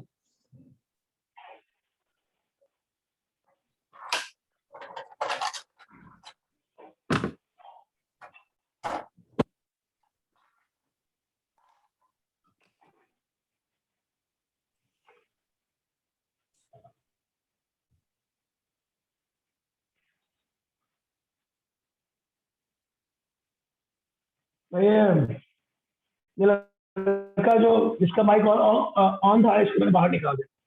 ठीक है? उन्होंने देखा ना पूरा, इसको मैंने बाहर निकाला। हेलो, हाँ सर। देखा ना तुमने मैंने इसको क्यों बाहर निकाला? मैंने 10 बार अनाउंस कर दिया कि कोई भी अपना माइक ऑन नहीं करेगा, और ये माइक ऑन करके बातें कर रहा है। ठीक है? इसलिए मैंने इसको बाहर निकाल दिया। देख लो ध्यान से, इसके लिए करना पड़ता है, मैं लॉक कर देता हूँ, खराब हो रहा है, बार बार डिस्टर्ब कर रहा है यार, ये क्या मतलब मुश्किल है। कौन ऐसे बच्चे हैं यार, मतलब क्लास में आ जाते हैं टाइम पास, रोको मैं इसको मीटिंग में लॉक कर देता हूँ।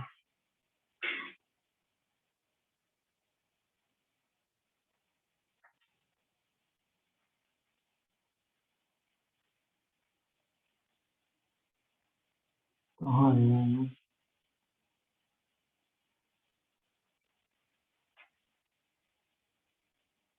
चलो वापस से वेटिंग रूम को हम कर देते हैं, देखेंगे कोई आ रहा है। डन। ये अपनी क्लास का लड़का है क्या?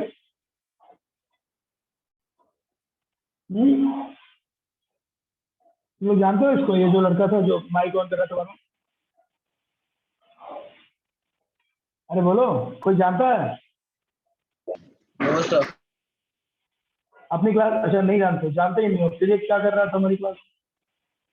अरे तो हद है, मतलब टाइम पास कर रहा है, कुछ बोल नहीं रहा हूँ मैं इसको। अच्छा यही था श्रेयांश। ये श्रेयांश अपने क्लास का तो नहीं है ना?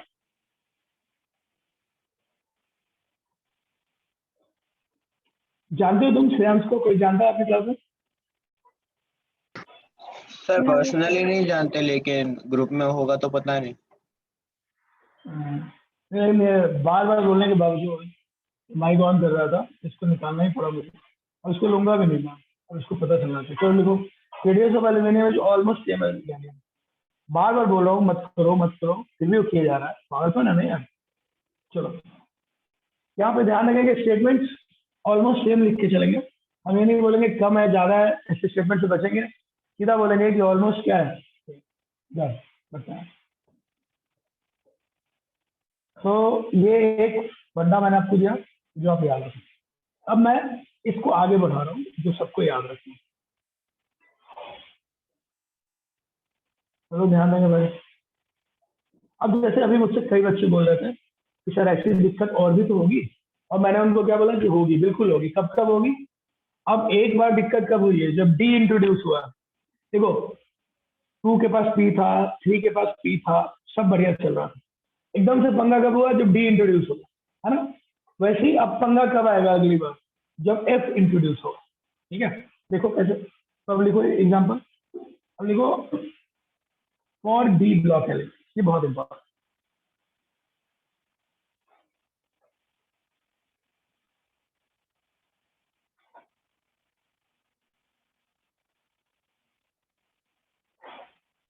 D block element,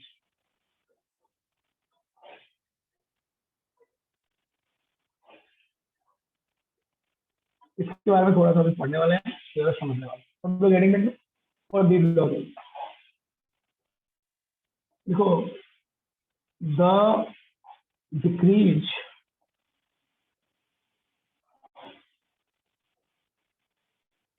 in size, the decrease in size is gradual,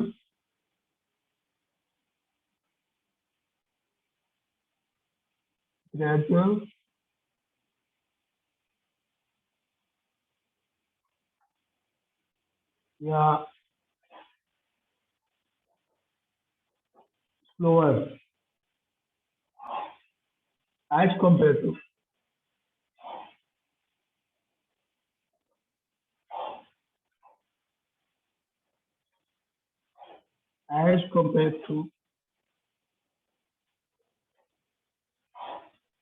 S and P block elements.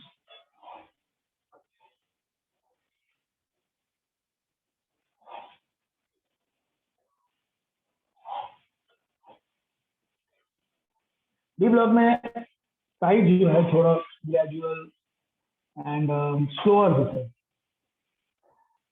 Gradual लिखने की बहुत नीड नहीं है, स्लोअर लिखना ही चाहिए, या इरेगुलर लिख देता हूँ जिससे तुमको समझ में आए।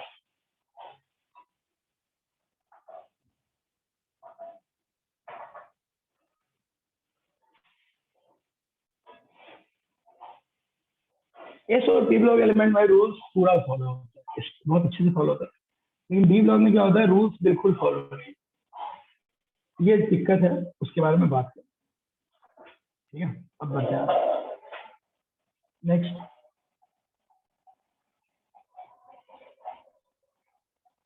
अब देखो, इसका कारण है as NS and NP shield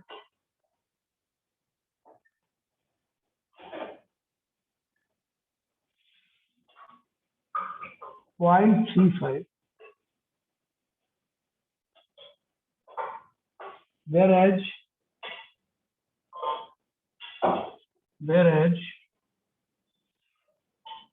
n-1d, सुना शील्ड, ये तो सबको बताया था मैंने, shield NS and NP shield 0.35, whereas n-1d shield 0.85.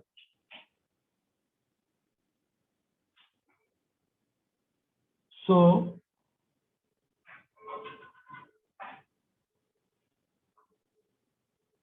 jet effective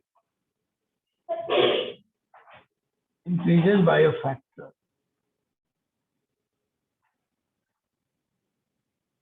Increases by a factor.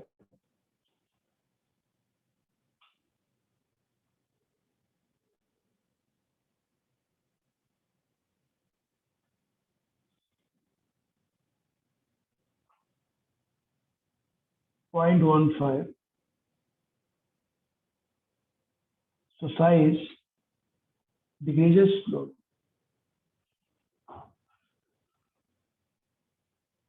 slowly.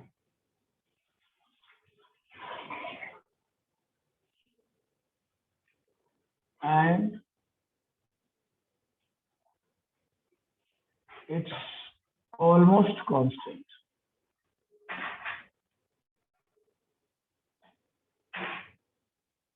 For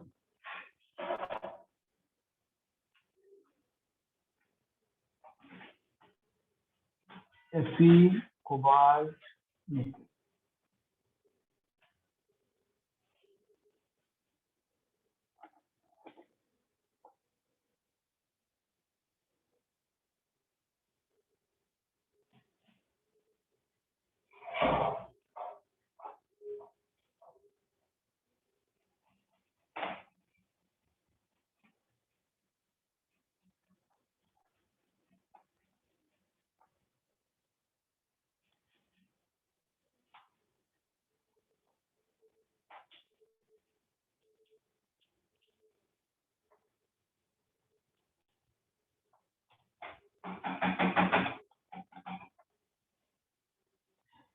ये मैंने मिस्टेक किया शायद, देखो मैं लिख देता हूँ उसको चीज। हाँ ठीक, चलो लिख लो।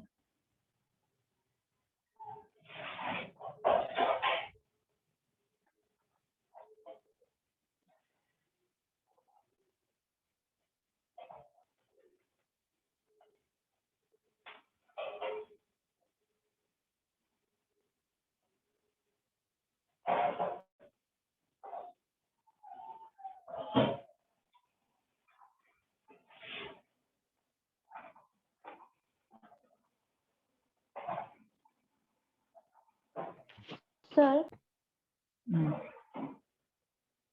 बोलो बोलो।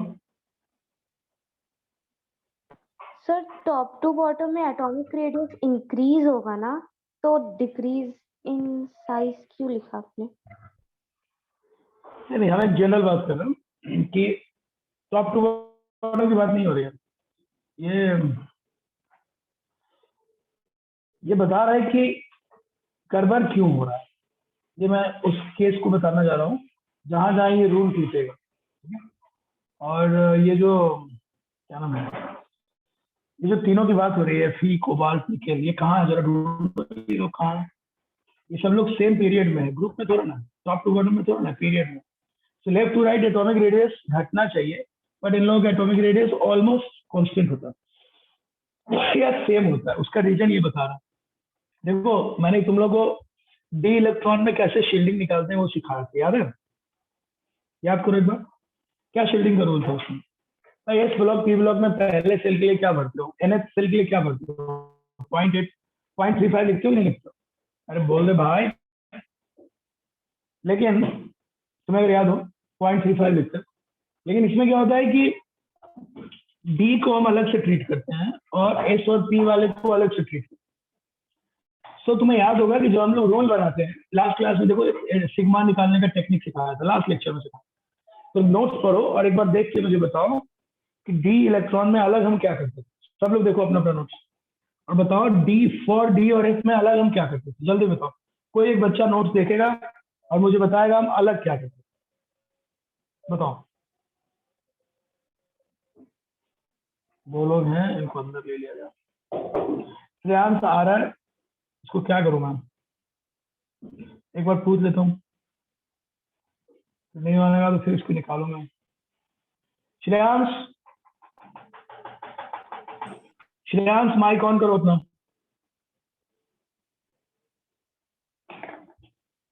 श्रेयांश माइक ऑन करो। Yes, sir. ये तुम बार बार माइक ऑन ऑफ क्यों कर रहे थे, क्लास डिस्टर्ब हो रहा था? Sir, actually I wasn't doing that. मैं join कर रहा था ना तो mic automatically join audio में unmute हो रहा था and फिर मैं लैपटॉप हैंग हो रहा था तो मैं उसको unmute नहीं कर पा रहा था तो उसके मैं लीव कर रहा था। ठीक है, नेक्स्ट टाइम ध्यान रखना, ठीक है। देखो प्रॉब्लम क्या है ना, कुछ तो मैं देखिए फोन से तुम, जुड़ गया सर तो it's fine, it's really fine. If it was not intentional, then it is absolutely fine, कोई प्रॉब्लम नहीं है। बट अगर कोई इंटेंशनल स्मार्ट बन रहा है तो I am not going to take it, okay. ठीक है, मैं समझ गया तुम्हारा इंटेंशन शायद नहीं था, सही कह रहे हो। लेकिन ये ना क्लास को ना, मैं देख रहा हूँ 2 बच्चे पागल जैसा कर रहे हैं, माइक ऑन कर दिया, डिस्टर्ब हो रहा है।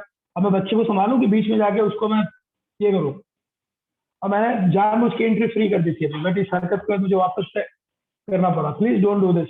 क्लास को ना स्मूथ चलने दो यार, जो लोग भी कर रहे हैं। I am not talking to, मतलब I am not saying this to Shreyansh, Shreyansh बोल रहा है कि जेन्युइन मैटर था, तो अगर जेन्युइनली प्रॉब्लम आ रही है कोई दिक्कत नहीं, टेक्स्ट कर दो मुझे कि सर ये दिक्कत आ रही है, लेकिन ये क्लास डिस्टर्ब करना इज नॉट गुड, है ना।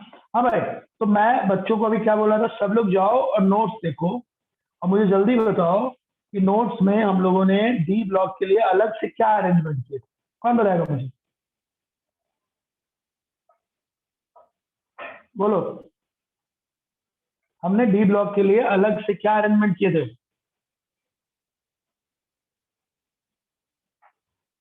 अरेंजमेंट ये था, देखो नोट्स पढ़ो। हम लोग जब एस और पी ब्लॉक के इलेक्ट्रॉन को लेते थे तो क्या करते थे, पहले शेल के लिए एन के लिए क्या लिखते थे, 0.35। अरे बोलो ना रे भाई, हाँ सर। बोल ही नहीं रहा। और सेकेंड, उसके n-1 के लिए क्या लिखते थे भाइयों, 0.85 लिखते थे कि नहीं? हाँ सर। तो ये बताओ, आखिरी इलेक्ट्रॉन डी ब्लॉक एलिमेंट का आखिरी इलेक्ट्रॉन किसमें होगा, एस में होगा? टेल मी, आखिरी इलेक्ट्रॉन तो एस में होगा ना भाइयों,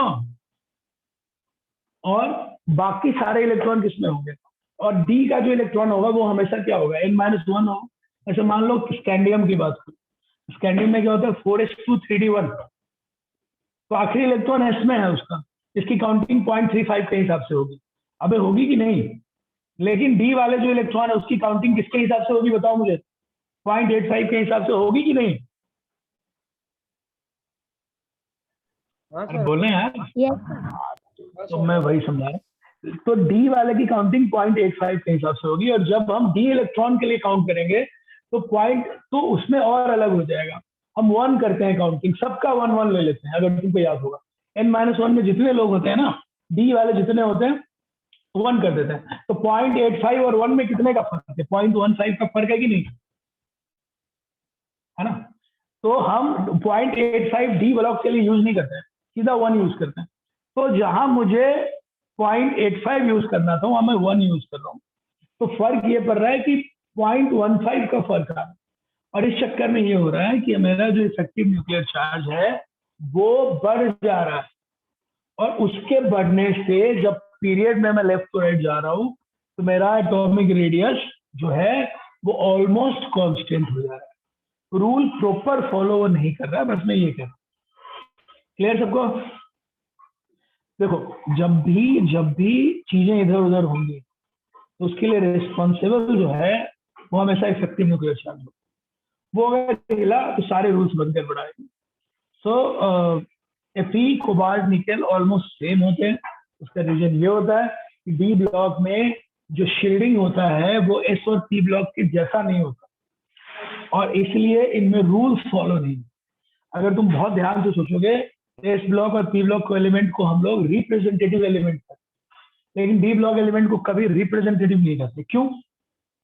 क्योंकि जो डी ब्लॉक एलिमेंट होता है वो रूल्स फॉलो नहीं करता, उसका एटॉमिक रेडियस में गड़बड़ है, और रीजन है डी और एस पुअर शील्डिंग करते हैं, इसके कारण उनका एटॉमिक रेडियस गड़बड़ होता है, वो ट्रेंड फॉलो नहीं करते।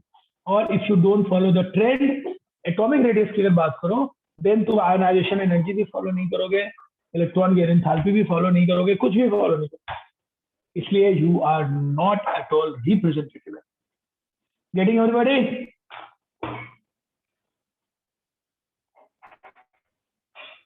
अरे बोलो यार।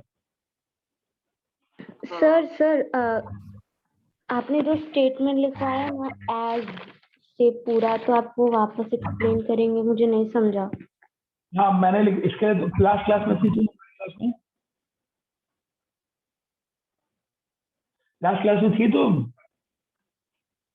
हाँ सर, हाँ। हाँ तो मैंने बताया ना, जब एस और पी के लिए जाते थे तो एनएच सेल के लिए एस और पी के लिए कितना लेते हैं? 0.35। Yes sir. उसके अंदर वाले जो होते हैं, मतलब अगर NH सेल 4 है, 10-1 सेल क्या होगा? 3। तो 3D, अगर 3D की बात की जाए तो n-1 सेल होगा कि नहीं होगा? 10-1 में जितने लोग होंगे सबकी काउंटिंग कितना लेते हैं बताओ? 0.85 लेते हैं ना। एस और पी ब्लॉक की जब हम लोग शील्डिंग मैनेज करते हैं तो मुझे ये बताओ कि 0.85 लेते हैं कि नहीं लेते हैं? Yes sir. बस तो वही समझा रहा हूँ। लेकिन जब तुम डी ब्लॉक के लिए काउंट करोगे ना तो सबका 1 ले लेते हैं, 0.85 लेते ही नहीं। मैंने लिखवा है नोट्स देखो। तो 0.85 हम लेते हैं जनरली अगर एस और पी के हिसाब से देखते हैं, लेकिन जब डी में जाते हैं तो सबका 1 ले लेते हैं। अगर तुमने देखो तो ये फर्क कितने का हुआ? 0.15 का फर्क हुआ कि नहीं हुआ? 1 और 0.85। तो वही बोल रहा हूँ, इसलिए थोड़ा सा उल्टा जाएगा जब डी और एफ की बात करें। तो लिखते चलते हैं, फटाफट आगे बढ़ते हैं। तुम्हारे लिए तो इतना ही है कि भाई इन तीनों का रेडियस सेम होगा because effective nuclear charge irregular. चलो बढ़ते हैं आगे। अब लिखो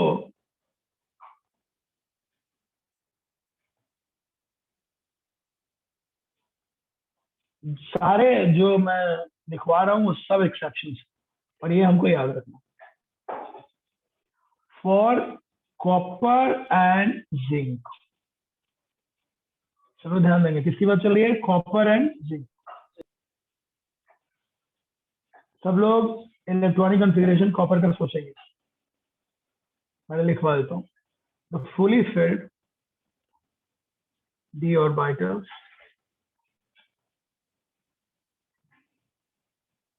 has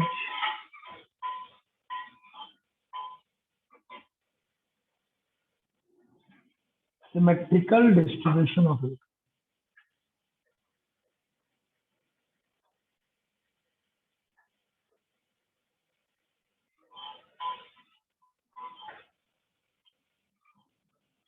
Symmetrical distribution of electrons, which increase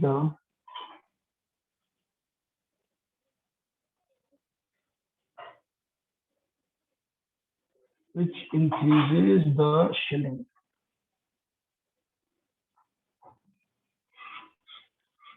अभी समझाता हूँ, लिखते चलो।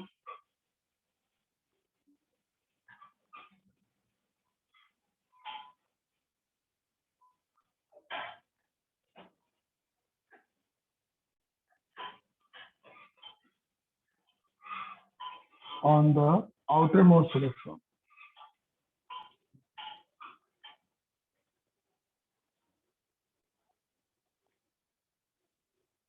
on the outermost electron,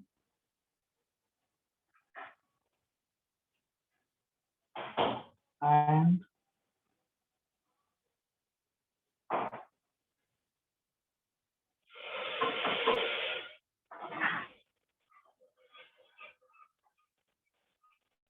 तो पहले इतनी बार समझते हैं। The fully filled d orbitals have symmetrical distribution. तुम लोग जल्दी से कॉपर का और जिंक का इलेक्ट्रॉनिक कॉन्फ़िगरेशन, कॉपर का एटॉमिक नंबर कितना है बताओ? 29 और जिंक का 30। जल्दी से लिखो और तब तुमको समझ में आएगा कि मैं क्या बोलूं।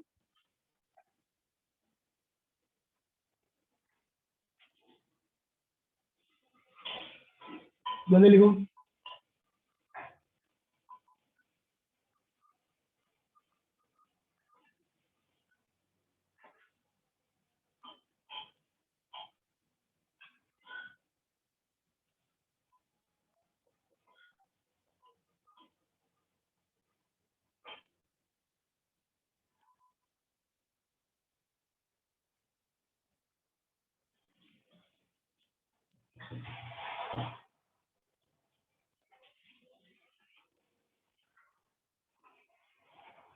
देखो फुली फिल्ड जिंक का जो इलेक्ट्रॉनिक कंफिगरेशन वो तुम्हें याद होगा 1s2 2s2 2p6 3s2 3p6 4s2 3d10 sorry and similar ये जिंक है भाई। सिमिलर कॉपर का देखो 1s2 2s2 2p6 3s2 3p6 अंतर ये है कि इसमें 4s1 3d10 ये है ना फर्क। तुम्हें नहीं लग रहा है कि आफ्टर ऑल एकदम पूरी तरह से ये फुल फिल्ड है, कंप्लीटली फुली फिल्ड, और एस को छोड़ दें तो अंदर एकदम डब्बा और बाइटल्स पूरी तरह से फिल्ड है। सो इसको बोलते हैं सिमेट्रिकल अरेंजमेंट, क्योंकि हर ऑर्बिटल में सेम इलेक्ट्रॉन है। डी में जाओ, डी का हर डब्बा फुल है कि नहीं बताओ दोनों में। हाँ सर। डी का हर डब्बा बिकॉज फुल है, इसलिए इसको हम सिमेट्रिकल बोल सकते हैं। अगर मान लो एक में 2 इलेक्ट्रॉन होते, एक में 1 होता, तो इसको हम फुल नहीं बोलते है, उसको हम सिमेट्रिकल भी नहीं बोलते। और यहाँ पे क्या है कि एक डब्बे में 2 इलेक्ट्रॉन नहीं है, सॉरी हर डब्बे में 2 ही इलेक्ट्रॉन है, इसलिए हम लोग कह सकते हैं कि वो सॉरी कंप्लीटली फिल्ड है। करेक्ट? अरे बोलो यार। तो मैंने एक नई बात बताई, सबको सुनने की जरूरत है, कि the fully filled D orbitals have symmetrical distribution of electron which increases the shielding effect. अगर सिमेट्रिकल डिस्ट्रीब्यूशन है तो वहां शील्डिंग इफेक्ट बढ़ता है आउटर मोस्ट इलेक्ट्रॉन। ठीक है सबको, यही बात समझनी। अब देखो, अब आगे लिखो। अब ये जो सिमेट्रिकल अरेंजमेंट है और ये जो ज्यादा शील्डिंग हो रहा है, ये आगे क्या कर रहा है वो लिखो। causes 4s to experience 4s to experience लिखते चलेंगे लेसर न्यूक्लियर चार्ज।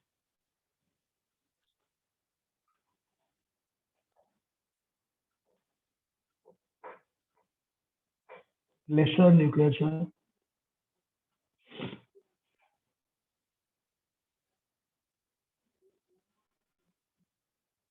एंड ये सब अगर लेसर न्यूक्लियर चार्ज होगा तो causing increase in size. So भैया अगर न्यूक्लियर चार्ज तुम्हारा कम हो गया, ठीक है, तो एटॉमिक रेडियस क्या होगा बताओ जल्दी। इंक्रीज। इसलिए कॉपर और जिंक की पोजीशन देखो, कॉपर लेफ्ट में है, जिंक राइट में है ना। लेकिन अगर तुम देखोगे तो कॉपर से जब जिंक की तरफ जाओगे तो जिंक का रेडियस थोड़ा सा छोटा होता है और कॉपर का थोड़ा बड़ा, जिंक का थोड़ा छोटा होता है। तो मैं ना पूरा ऑर्डर तुम्हें लिख के देता हूँ जो तुम्हारे बहुत काम का है। देखो फिर बोल रहा हूँ, ये जो मैं अभी बता रहा हूँ इसमें 2 चीजें इंपॉर्टेंट है। एक्सेप्शंस कौन कौन है उसकी लिस्ट तुम्हें अलग से बनानी है।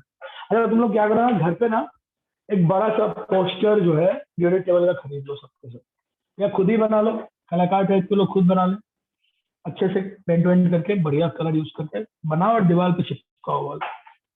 जहां जहां रूल्स फॉलो हो रहे हैं क्या करूं, अच्छा नीचे करो। सुनो तो अब इसको याद करने का तो मैं ठीक बता रहा हूँ। देखो पीरियोडिक टेबल अगर तुम समझ गए ना तो आधा इनऑर्गेनिक तुम्हारे कंट्रोल। सुन रहे हो मैं क्या बोल रहा हूँ? Yes, sir. केमिस्ट्री के 3 पार्ट हैं, फिजिकल, ऑर्गेनिक, इनऑर्गेनिक। अगर तुमने इनऑर्गेनिक को आधा कंट्रोल करनी है तो क्या कंट्रोल करना चाहिए? Periodic table. इसलिए मैं बहुत डेप्थ में पीरियोडिक टेबल पढ़ाता हूँ, क्योंकि मेरा ना इनऑर्गेनिक का आधा काम हो जाता है। तुम्हारा भी होगा। कैसे होगा? तुम घर पे एक बड़ा पीरियोडिक टेबल बनाओ, उसको चिपकाओ, जहां तक रूल्स फॉलो हो रहे हैं पीरियोडिक टेबल में वहां तक चीज को चलने दो, जहां जहां एक्सेप्शन है वहां मेंशन करो, और रोज जब तुमको फुर्सत हो पीरियोडिक टेबल देखा करो।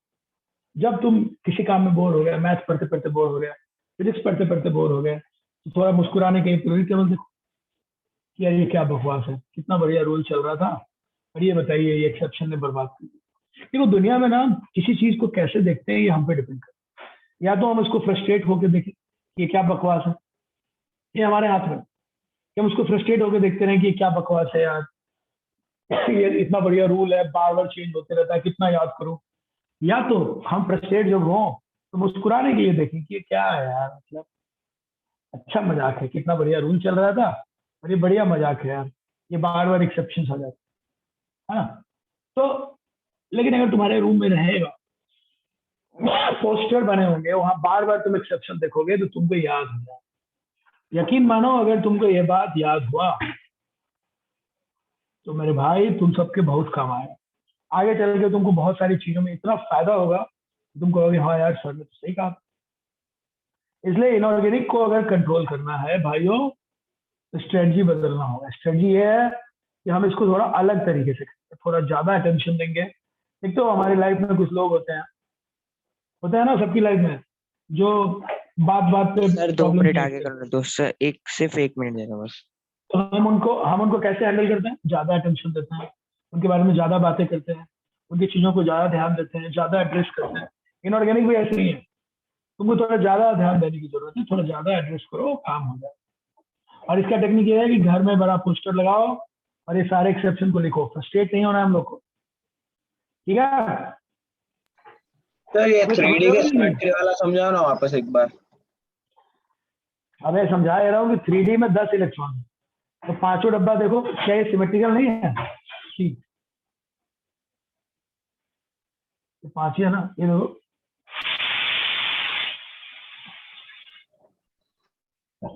ये सब डब्बा एक जैसे दिख नहीं रहे हैं? हाँ सर। तो सिमेट्रिकल हुए कि नहीं हुए? हाँ सर। हाँ, तो वही बोल रहा हूँ, ये जो सिमेट्रिकल है इसलिए इनमें शील्डिंग इफेक्ट ज्यादा है, क्योंकि सब में एक जैसे 2-2 इलेक्ट्रॉन भरे पड़े हैं, और जो बाहर एस बैठा है उसको कम न्यूक्लियर चार्ज एक्सपीरियंस होगा, क्योंकि उसको शील्डिंग कम एक्सपीरियंस होगा, सॉरी उसको शील्डिंग ज्यादा एक्सपीरियंस होगा। जब शील्डिंग ज्यादा एक्सपीरियंस होगा तो इफेक्टिव न्यूक्लियर चार्ज कम एक्सपीरियंस होगा। इफेक्टिव न्यूक्लियर चार्ज कम एक्सपीरियंस होगा तो एटॉमिक रेडियस बढ़ेगा। ठीक है भाई? हो गया सर, थैंक यू। चलो अब लिखो शाम के वक्त, चलो देखो यहाँ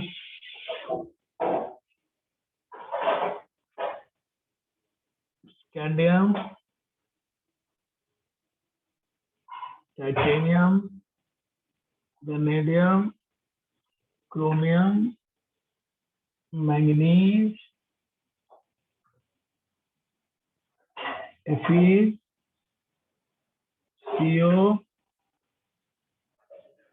निकेल, कॉपर और यह है जिंक।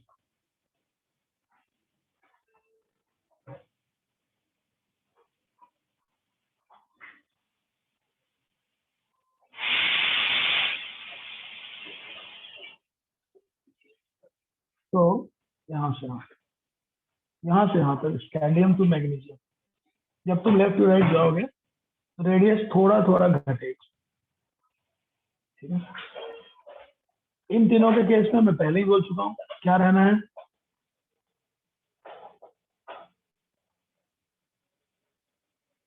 क्या रहना है? Almost same. लेकिन जब यहाँ आओगे तो उल्टा होगा। क्या उल्टा होगा भाइयों? देखो उल्टा ये होगा कि यहाँ पे जिंक टू कॉपर इंसिडेंट, तो जिंक का रेडियस कहीं ना कहीं कॉपर से थोड़ा छोटा होगा। मैं एग्जैक्ट लिख देता हूँ ताकि तुम लोग को थोड़ा सा फिगर मिले। ये 1.17 एंगस्ट्रॉम, और जिंक का रेडियस होता है, ध्यान रख देता हूँ, 1.25 एंगस्ट्रॉम, बहुत ही छोटा सा गैप है, बट गैप तो है। तो जिंक का कॉपर से थोड़ा सा बड़ा है, सॉरी लेकिन ज्यादा बड़ा नहीं है, इतने चलते। सर स्कैंडियम से मैग्नीशियम तक स्लाइटली इंक्रीज होगा ना? हाँ उल्टा लिख दिया मैंने, उसको चेक कर, दोनों तरफ देखो ना कहाँ गया, मैंने उल्टा नहीं लिखा, मैंने एक तरफ एरो नहीं लिखा।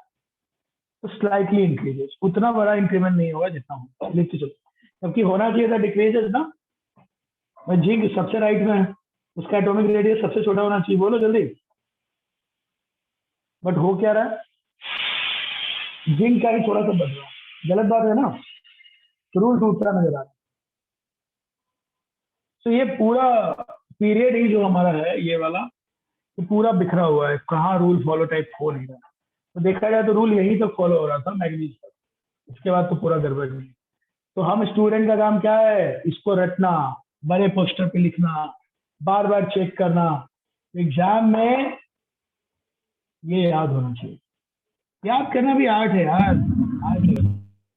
इसको आर्टिस्ट की तरह काम करके इसको रखना है तरीके से, ताकि वो लगे भी ना कि याद कर रहे हैं और बाद में बोझ भी ना बने, है ना।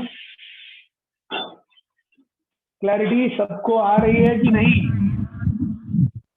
हाँ वो फिर सर। किसी ने फिर किसी ने यार ये अपना रिकॉर्डिंग चालू है कि नहीं? हाँ रिकॉर्डिंग चालू है, गुड। चलो बढ़ते हैं आगे, सब कुछ समझ में आ रहा हो?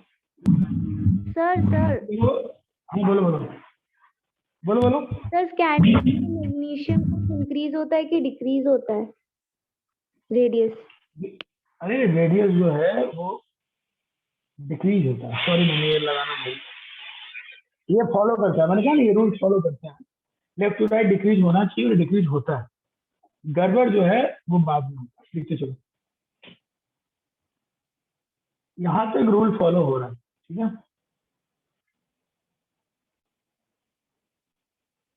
सबको समझ में आ रहा है? जल्दी बताओ।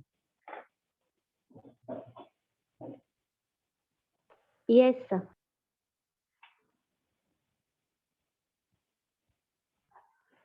डन। तो इतनी बातें हो चुकी है, अब हम बढ़ते हैं आगे। अब नेक्स्ट पॉइंट की तरफ चलते हैं। फ्रेंड्स थोड़ा ध्यान रखेंगे, धीरे धीरे समझ में आ जाए, है ना।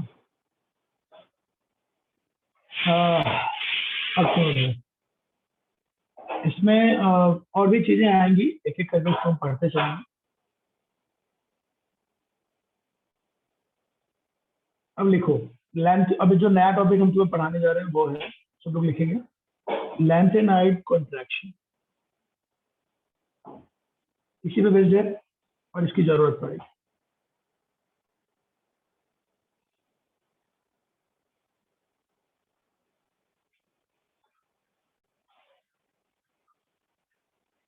बहुत बार बातें आएंगी, पूरे इनऑर्गेनिक में आता रहेगा तुम्हारे साथ। वर्ड्स रट लो, पुअर शील्डिंग बोर्ड में भी काम आएगा, बोर्ड के जो तुम्हारे एग्जाम होंगे ना 11th के, उसमें भी आएगा ये सब, पुअर शील्डिंग, ये सब रट लो वर्ड। कंट्रैक्शन, डी आ गया, रूल, देखो जहां तक रूल चल रहा है वहां तक हम बोलेंगे सब बढ़िया, जैसे ही टूटा बर्ड याद कर लो, पुअर शील्डिंग, हर बार यही लिखना है, poor shielding. Effective nuclear charge घट गया, एटॉमिक रेडियस बढ़ गया, इफेक्टिव न्यूक्लियर चार्ज बढ़ गया, एटॉमिक रेडियस घट गया, ये सब रट लो। तुमको कोई बोले कि ये ऐसा क्यों हो रहा है तो ये समझ लो, अगर एटॉमिक रेडियस घटना चाहिए और एटॉमिक रेडियस जो है बढ़ रहा है, इसका मतलब इफेक्टिव न्यूक्लियर चार्ज घट रहा है। अगर एटॉमिक रेडियस बढ़ना चाहिए और एटॉमिक रेडियस घट रहा है, इसका मतलब इफेक्टिव न्यूक्लियर चार्ज बढ़ रहा है। ये तुम दिमाग लगा सकते हैं। अगर आप मुझे को एक्सप्लेन करने के लिए बोलेगा तो उल्टा एक्सप्लेन कर देंगे, तो कहेगा भैया ये बताओ ये तो घटना चाहिए, ये बढ़ क्यों रहा है? कहेंगे अच्छा बढ़ इसलिए रहा होगा क्योंकि इफेक्टिव न्यूक्लियर चार्ज घट रहा होगा। अच्छा इफेक्टिव न्यूक्लियर चार्ज क्यों घट रहा होगा? तो तुम कहना वो इफेक्टिव चार्ज इसलिए घट रहा होगा क्योंकि शील्डिंग जो है ना, शील्डिंग वो बढ़ गया होगा। खत्म, हर बार यही आंसर होगा। कोई बोलेगा अरे नहीं यहाँ देखो, यहाँ एटॉमिक रेडियस बढ़ना चाहिए बट घट रहा है, तुम कहना अच्छा घट रहा है, इसका मतलब घट क्यों रहा है यार? तो तुम समझ जाना कि घट इसलिए रहा होगा कि इफेक्टिव न्यूक्लियर चार्ज बढ़ रहा होगा। तुम कहना सर इसमें इफेक्टिव न्यूक्लियर चार्ज बढ़ रहा है, क्यों बढ़ रहा है? कहते ना शील्डिंग घट रहा है, यानी सबके बीच में शील्डिंग, शील्डिंग में गड़बड़ होगा, पूरा पैटर्न गड़बड़ होगा। तो अगर मुझे कोई आंसर सामने से बताए तो एक्सप्लेनेशन तो फिक्स है, हर बार सेम एक्सप्लेन करता है। सो हमको एक्सप्लेनेशन ध्यान रखना है, हमको आंसर याद रखने हैं, और तभी हमारा काम होता है। अब तुम लोग समझ रहे हो नहीं समझ रहे हो? यस अरे बोर्ड में बार बार आता है, मुफ्त का नंबर आता है यार, बोर्ड में यही क्वेश्चन आ जाएगा। स्कूल के टीचर भी ना यही देखते हैं कि बच्चे ने क्या क्या लिखा, जरा ढूंढो, लिखा है क्या पुअर शील्डिंग, अच्छा इफेक्टिव न्यूक्लियर चार्ज लिखा है क्या, ओके शील्डिंग इफेक्ट लिखा है क्या, 3 वर्ड ढूंढते हैं, अगर 3 वर्ड तुम्हारे आंसर में मिल गया मार्क्स आ जाते हैं। उनको ही पता होता है कि नया क्या बोलेगा यार बच्चा, ये 3 शब्द आते हैं ना, हो गया। तो लिखो here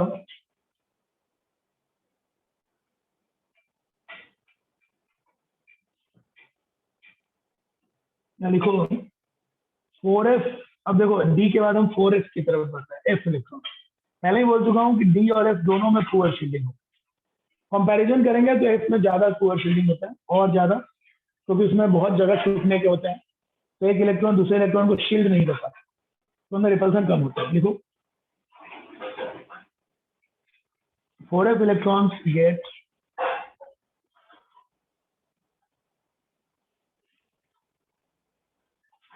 filled before 5d। 5d भरने से पहले, फिल करने से पहले तुम्हें 4f भरना। as been made from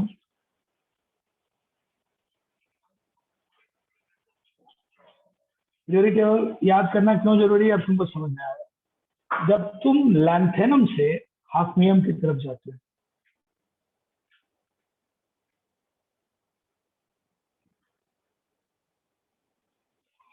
ऊपर से नीचे आओगे, ऊपर लैंथेनम है नीचे हाफनियम,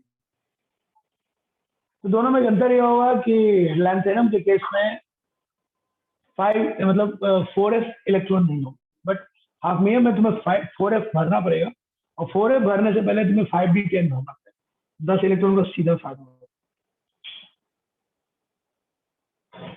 लिखते चलो 14 इलेक्ट्रॉन, 4f 14 का मतलब है, हाँ 57 to 71, सही कहा। अरे आई एम सॉरी, 71 71 72 72 ना, हाफनियम में 72 है, ठीक करो। हाँ बीच में तो 71 वाले हो गए, उनसे बढ़ना चाहिए। तुम शायद कह रहे हो कि बीच के सारे एलिमेंट की बात आप कर रहे हैं ना, ये बोल रहे हो। हाँ बीच में जितने लोग बचे देखो, सो लिखते चलो विच आर। अब जो 4f भरेगा, तो 4f में 14 इलेक्ट्रॉन आए, तो 14 इलेक्ट्रॉन हाफनियम के पास है, लैंथेनम के पास नहीं, और ये 14 इलेक्ट्रॉन बहुत पुअर शील्ड वाले हैं, इनकी शील्डिंग बहुत पुअर है। तो लिखो विच आर पुअर शील्डर्स,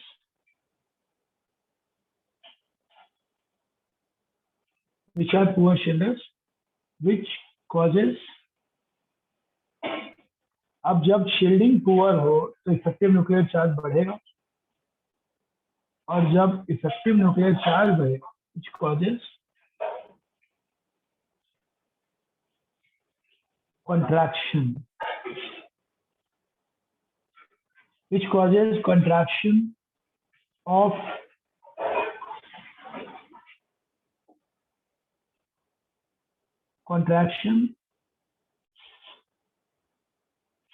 पूरा सीरीज में ही होगा इनका,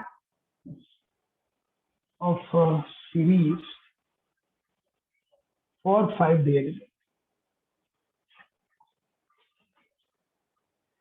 अब 5d एलिमेंट वाले जितने लोग होंगे सब में ये होगा, ध्यान से देख लो इसको।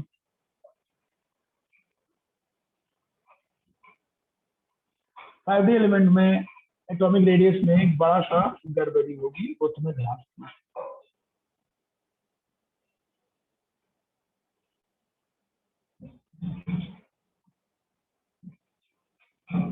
मैं लिख रहा हूं, जरा इसको देख लो। देखो, स्कैंडियम, इट्रियम और लैंथेनम, यहां तक ठीक है सर, ये नॉर्मल ट्रेंड है।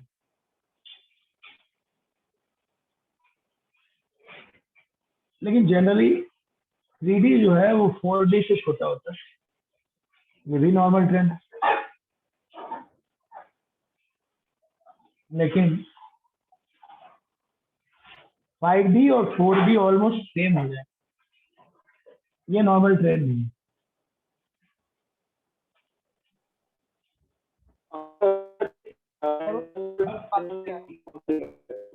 तुम जो बोल रहे हो सुनाई नहीं दे रहा भाई। और स्कैंडियम के बाद क्या है? इट्रियम बोलते हैं उसे, yttrium, Y, capital Y. Periodic table रटोगे तो समझ आएगा, ठीक है।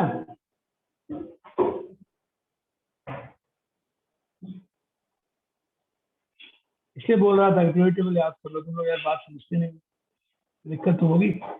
सर स्टैंडर्ड बात क्या याद रखना है, 3D जो है, जल्दी से लिख लो, 3D जो है वो छोटा होता है 5D से, 5D जो है ऑलमोस्ट सेम होता है 4D के। ये जो पूरा गड़बड़ है, इसका मेन रीजन है, इसका मेन रीजन क्या है भाइयों? इसका मेन रीजन है, जल्दी बताओ। वो पुअर शील्डर। पुअर शील्डर्स और नाम लिख दो, lanthanide contraction. So we need to just clarify this, we need to just understand this। अगर वो भूलने का इसमें कुछ भी नहीं है, अगर कुछ भी भूले तो तुमको बहुत सारी प्रॉब्लम आएगी। मेरा ये मानना है कि भूलना हम लोग को नहीं है, और याद रखने का मैंने टेक्निक तुमको बताया। क्या टेक्निक है याद रखने का भाई, और जल्दी बताओ। हम घर पे बड़ा पोस्टर खरीदेंगे पीरियोडिक टेबल का, कॉमन ट्रेंड जहां जहां फॉलो होंगे वो भी लिखेंगे, और जहां जहां ट्रेंड फॉलो नहीं होंगे वो भी लिखेंगे। और इस तरह से घर में जो रोज जब हम टेबल पर बैठेंगे पढ़ने के लिए, तो सामने पोस्टर को देखेंगे, पोस्टर को देख के हमको काफी कुछ क्लियर हो जाए। ओके सर रीजन क्या था कि 5D 4D से छोटा या इक्वल है उसके लिए? यही रीजन है ना, ये पूरा रीजन ही तो समझाया, ये क्या बताया, ये रीजन ही तो था। मजाक समझ रहे हो क्या? हो रहे जैसे एल्यूमिनियम और गैलियम में हुआ था ना कि 3D 10 इलेक्ट्रॉन एकदम से मिल गया था, तो क्या हुआ था, एल्यूमिनियम और गैलियम ऑलमोस्ट सेम होते कि नहीं, बोलो। हाँ सर। वैसे ही यहाँ भी होगा, यहाँ पे एकदम से लोगों को मिलेगा 4f14, 14 इलेक्ट्रॉन 4f में मिलेगा, और वो ऐसे होंगे जो पुअर शील्डर होंगे। तो परमानेंटली वो क्या करेंगे, हर 4D और 5D के हर एलिमेंट को ऑलमोस्ट सेम कर देंगे। जैसे गैलियम और इंडियम ऑलमोस्ट सेम हो गया था, वैसे ही 4D 5D के हर एलिमेंट ऑलमोस्ट सेम है। बस यही तो बोल रहा हूँ, ठीक है। हाँ सर। ठीक है भाई, चलो ध्यान रखना। तो ये इसमें नहीं होता, ये इफेक्ट इन तीनों में नहीं होता, इसके बाद सब में होता। So we need to just check it out, और इसको भूलने की जरूरत नहीं है। अब ये था एटॉमिक रेडियस के बारे में पूरी बात जो मैंने तुमको बताई, जो तुमको बहुत ध्यान रखने की जरूरत है। अगर ये सब बात तुम ध्यान रखोगे तो तुमको कोई भी क्वेश्चन तुम नहीं छोड़ पाओगे। एग्जाम में कोई कितना भी घुमा के पूछे तुम अच्छा करोगे। तो पूरा केस याद रखना है, रूल्स फॉलो होते हैं, कहाँ कहाँ नहीं होते हैं तो मैंने लिखवा दिया, उसको अलग से लिख के बार बार याद करते रहना, गलती नहीं होगी और हमेशा ध्यान। चलो ठीक है। देखो एटॉमिक रेडियस का पैटर्न हमारे लिए इम्पोर्टेंट क्यों है? इम्पोर्टेंट इसलिए है कि आगे चल के हम जो भी चीजें पढ़ेंगे अलग अलग कैरेक्टरिस्टिक्स, उसमें हम एटॉमिक रेडियस को रेफर करें। एटॉमिक रेडियस के बिना वो अधूरा होगा, और उसी पे काफी कुछ डिपेंड करने वाला है, तो ये एक थोड़ा सा ध्यान रखना। चलो अब अगला पढ़ लेते हैं, शुरू कर लेते हैं। थोड़ा सा समय तो है नहीं, बट कोई नहीं, शुरू तो कर ही लेगा। देखो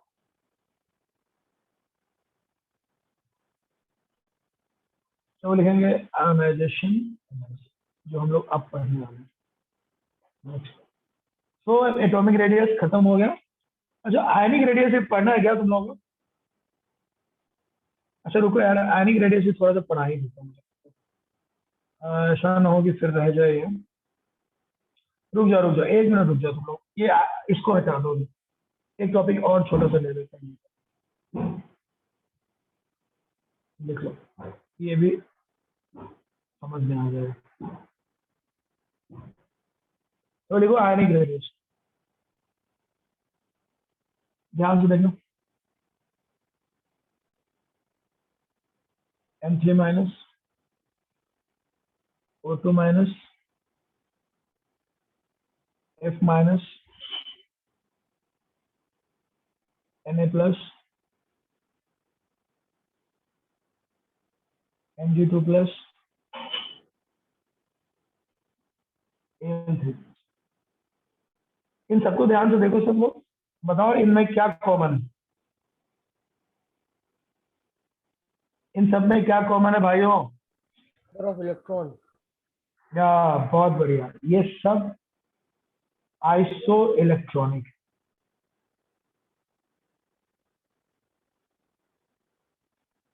अब तुम तो जानते हो कि नंबर ऑफ इलेक्ट्रॉन इनके बिल्कुल सेम है, प्रोटॉन लेकिन अलग अलग है।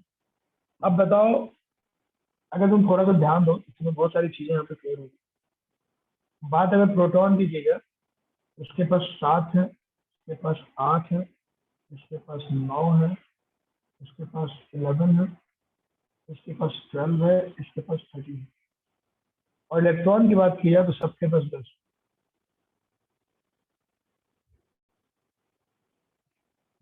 अब तुम खुद बताओ, इलेक्ट्रॉन्स बढ़ने से क्या होगा? इलेक्ट्रॉन्स बढ़ने से रिपल्सन बढ़ेगा, रिपल्सन बढ़ने से शील्डिंग बढ़ेगी, और शील्डिंग बढ़ने से क्या होगा बताओ? एटॉमिक रेडियस बढ़ जाएगा। शील्डिंग बढ़ने से एटॉमिक रेडियस बढ़ेगा, क्योंकि रिपल्सन बढ़ने से इलेक्ट्रॉन बाहर भागेगा। क्या बोला? मेरे को लगा आपने तो बढ़ना। क्या बोल रहे हो? सर ये जेड इफेक्टिव घटेगा ना? हाँ, तो जेड इफेक्टिव घटेगा तो एटॉमिक रेडियस बढ़ेगा ना।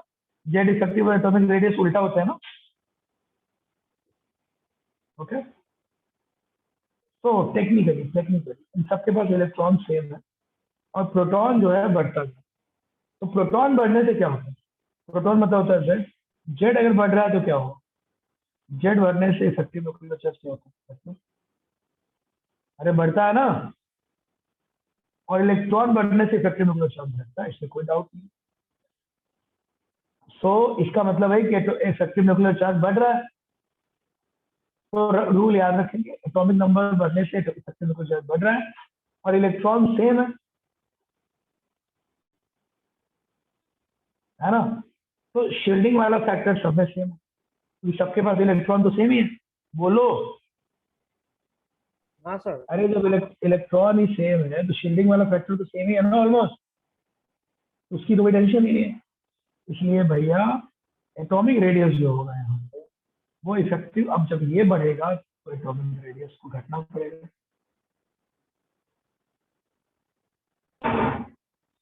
इसे सही ऑर्डर क्या होगा भाइयों?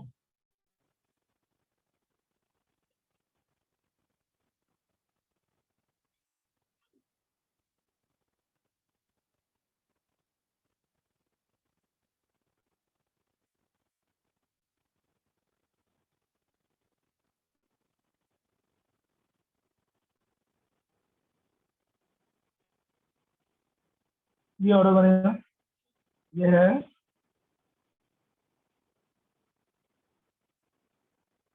Order of ionic radius. तो आइसो इलेक्ट्रॉनिक स्पीशीज में एटॉमिक नंबर बढ़ने से एटॉमिक रेडियस घटता है। इसको जल्दी से नोट डाउन किया जाए, समझ में आए बात?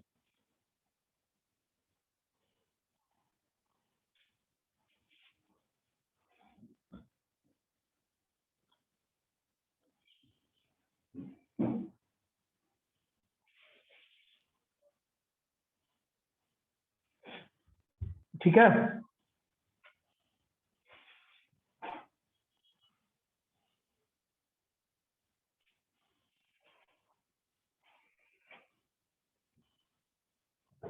तो दो चीजों पे ध्यान देंगे, एटॉमिक नंबर बढ़ेगा, इफेक्टिव न्यूक्लियर चार्ज बढ़ेगा।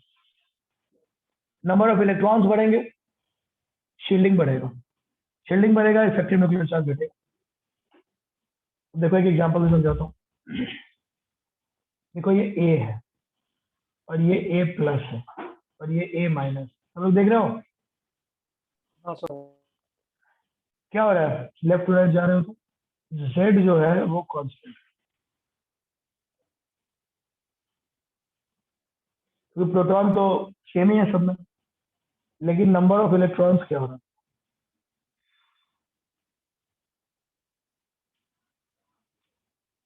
बढ़ रहा है, नंबर ऑफ इलेक्ट्रॉन्स बढ़ रहा है, शील्डिंग क्या होगा?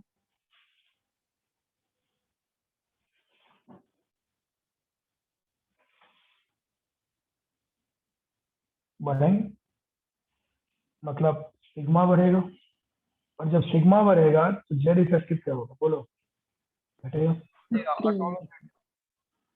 देख लो सब लोग, किसी को डाउट है? इलेक्ट्रॉन बढ़ने से रिपल्सन बढ़ेगा, तो ये बढ़ेगा, ये बढ़ेगा तो ये घटेगा।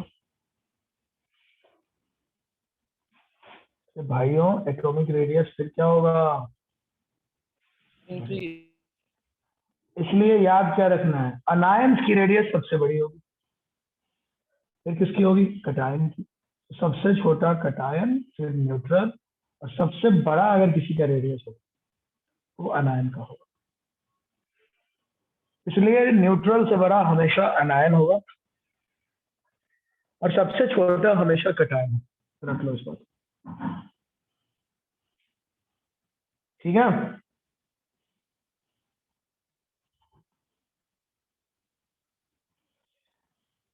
अब मजा आ रहा है तुम लोग को? समझ में आ रही है बातें? अरे मजा आना मतलब समझ में आना, बोलो। Yes sir. हाँ सर। हाँ, किसी को कोई डाउट है तो बोलो यार। यार देख, इन सब चीजों से तुम्हें अपना रिश्ता जोड़ना ही पड़ेगा। Effective nuclear charge, atomic radius, shielding effect, ये सब तुमको घर के नंबर लगने चाहिए, अभी तुम बढ़िया काम करोगे इसमें, नहीं तो फ्रस्ट्रेट हो जाओगे। इनसे, इनके साथ रिलेशन जोड़ो, इनके बारे में सोचो, इनके बारे में लिखो, इनके बारे में पढ़ो, इनको देखो, और धीरे धीरे इनसे दोस्ती करो। अगर दोस्ती करोगे तो इनऑर्गेनिक में काम आएगा बहुत। कहीं तुमने इनको इग्नोर किया तो महंगा पड़ेगा। चलो ठीक है भाई, तो ये था आज की क्लास की सारी बातें। मैं एटॉमिक रेडियस पे बेस्ड क्वेश्चन कुछ भेजूंगा तुम लोगों को, घर पे ट्राई करना, और हम लोग अगली क्लास यहीं से आगे बढ़ेंगे। अगली क्लास में आयोनाइजेशन एनर्जी पढ़ेंगे, जो नया टॉपिक।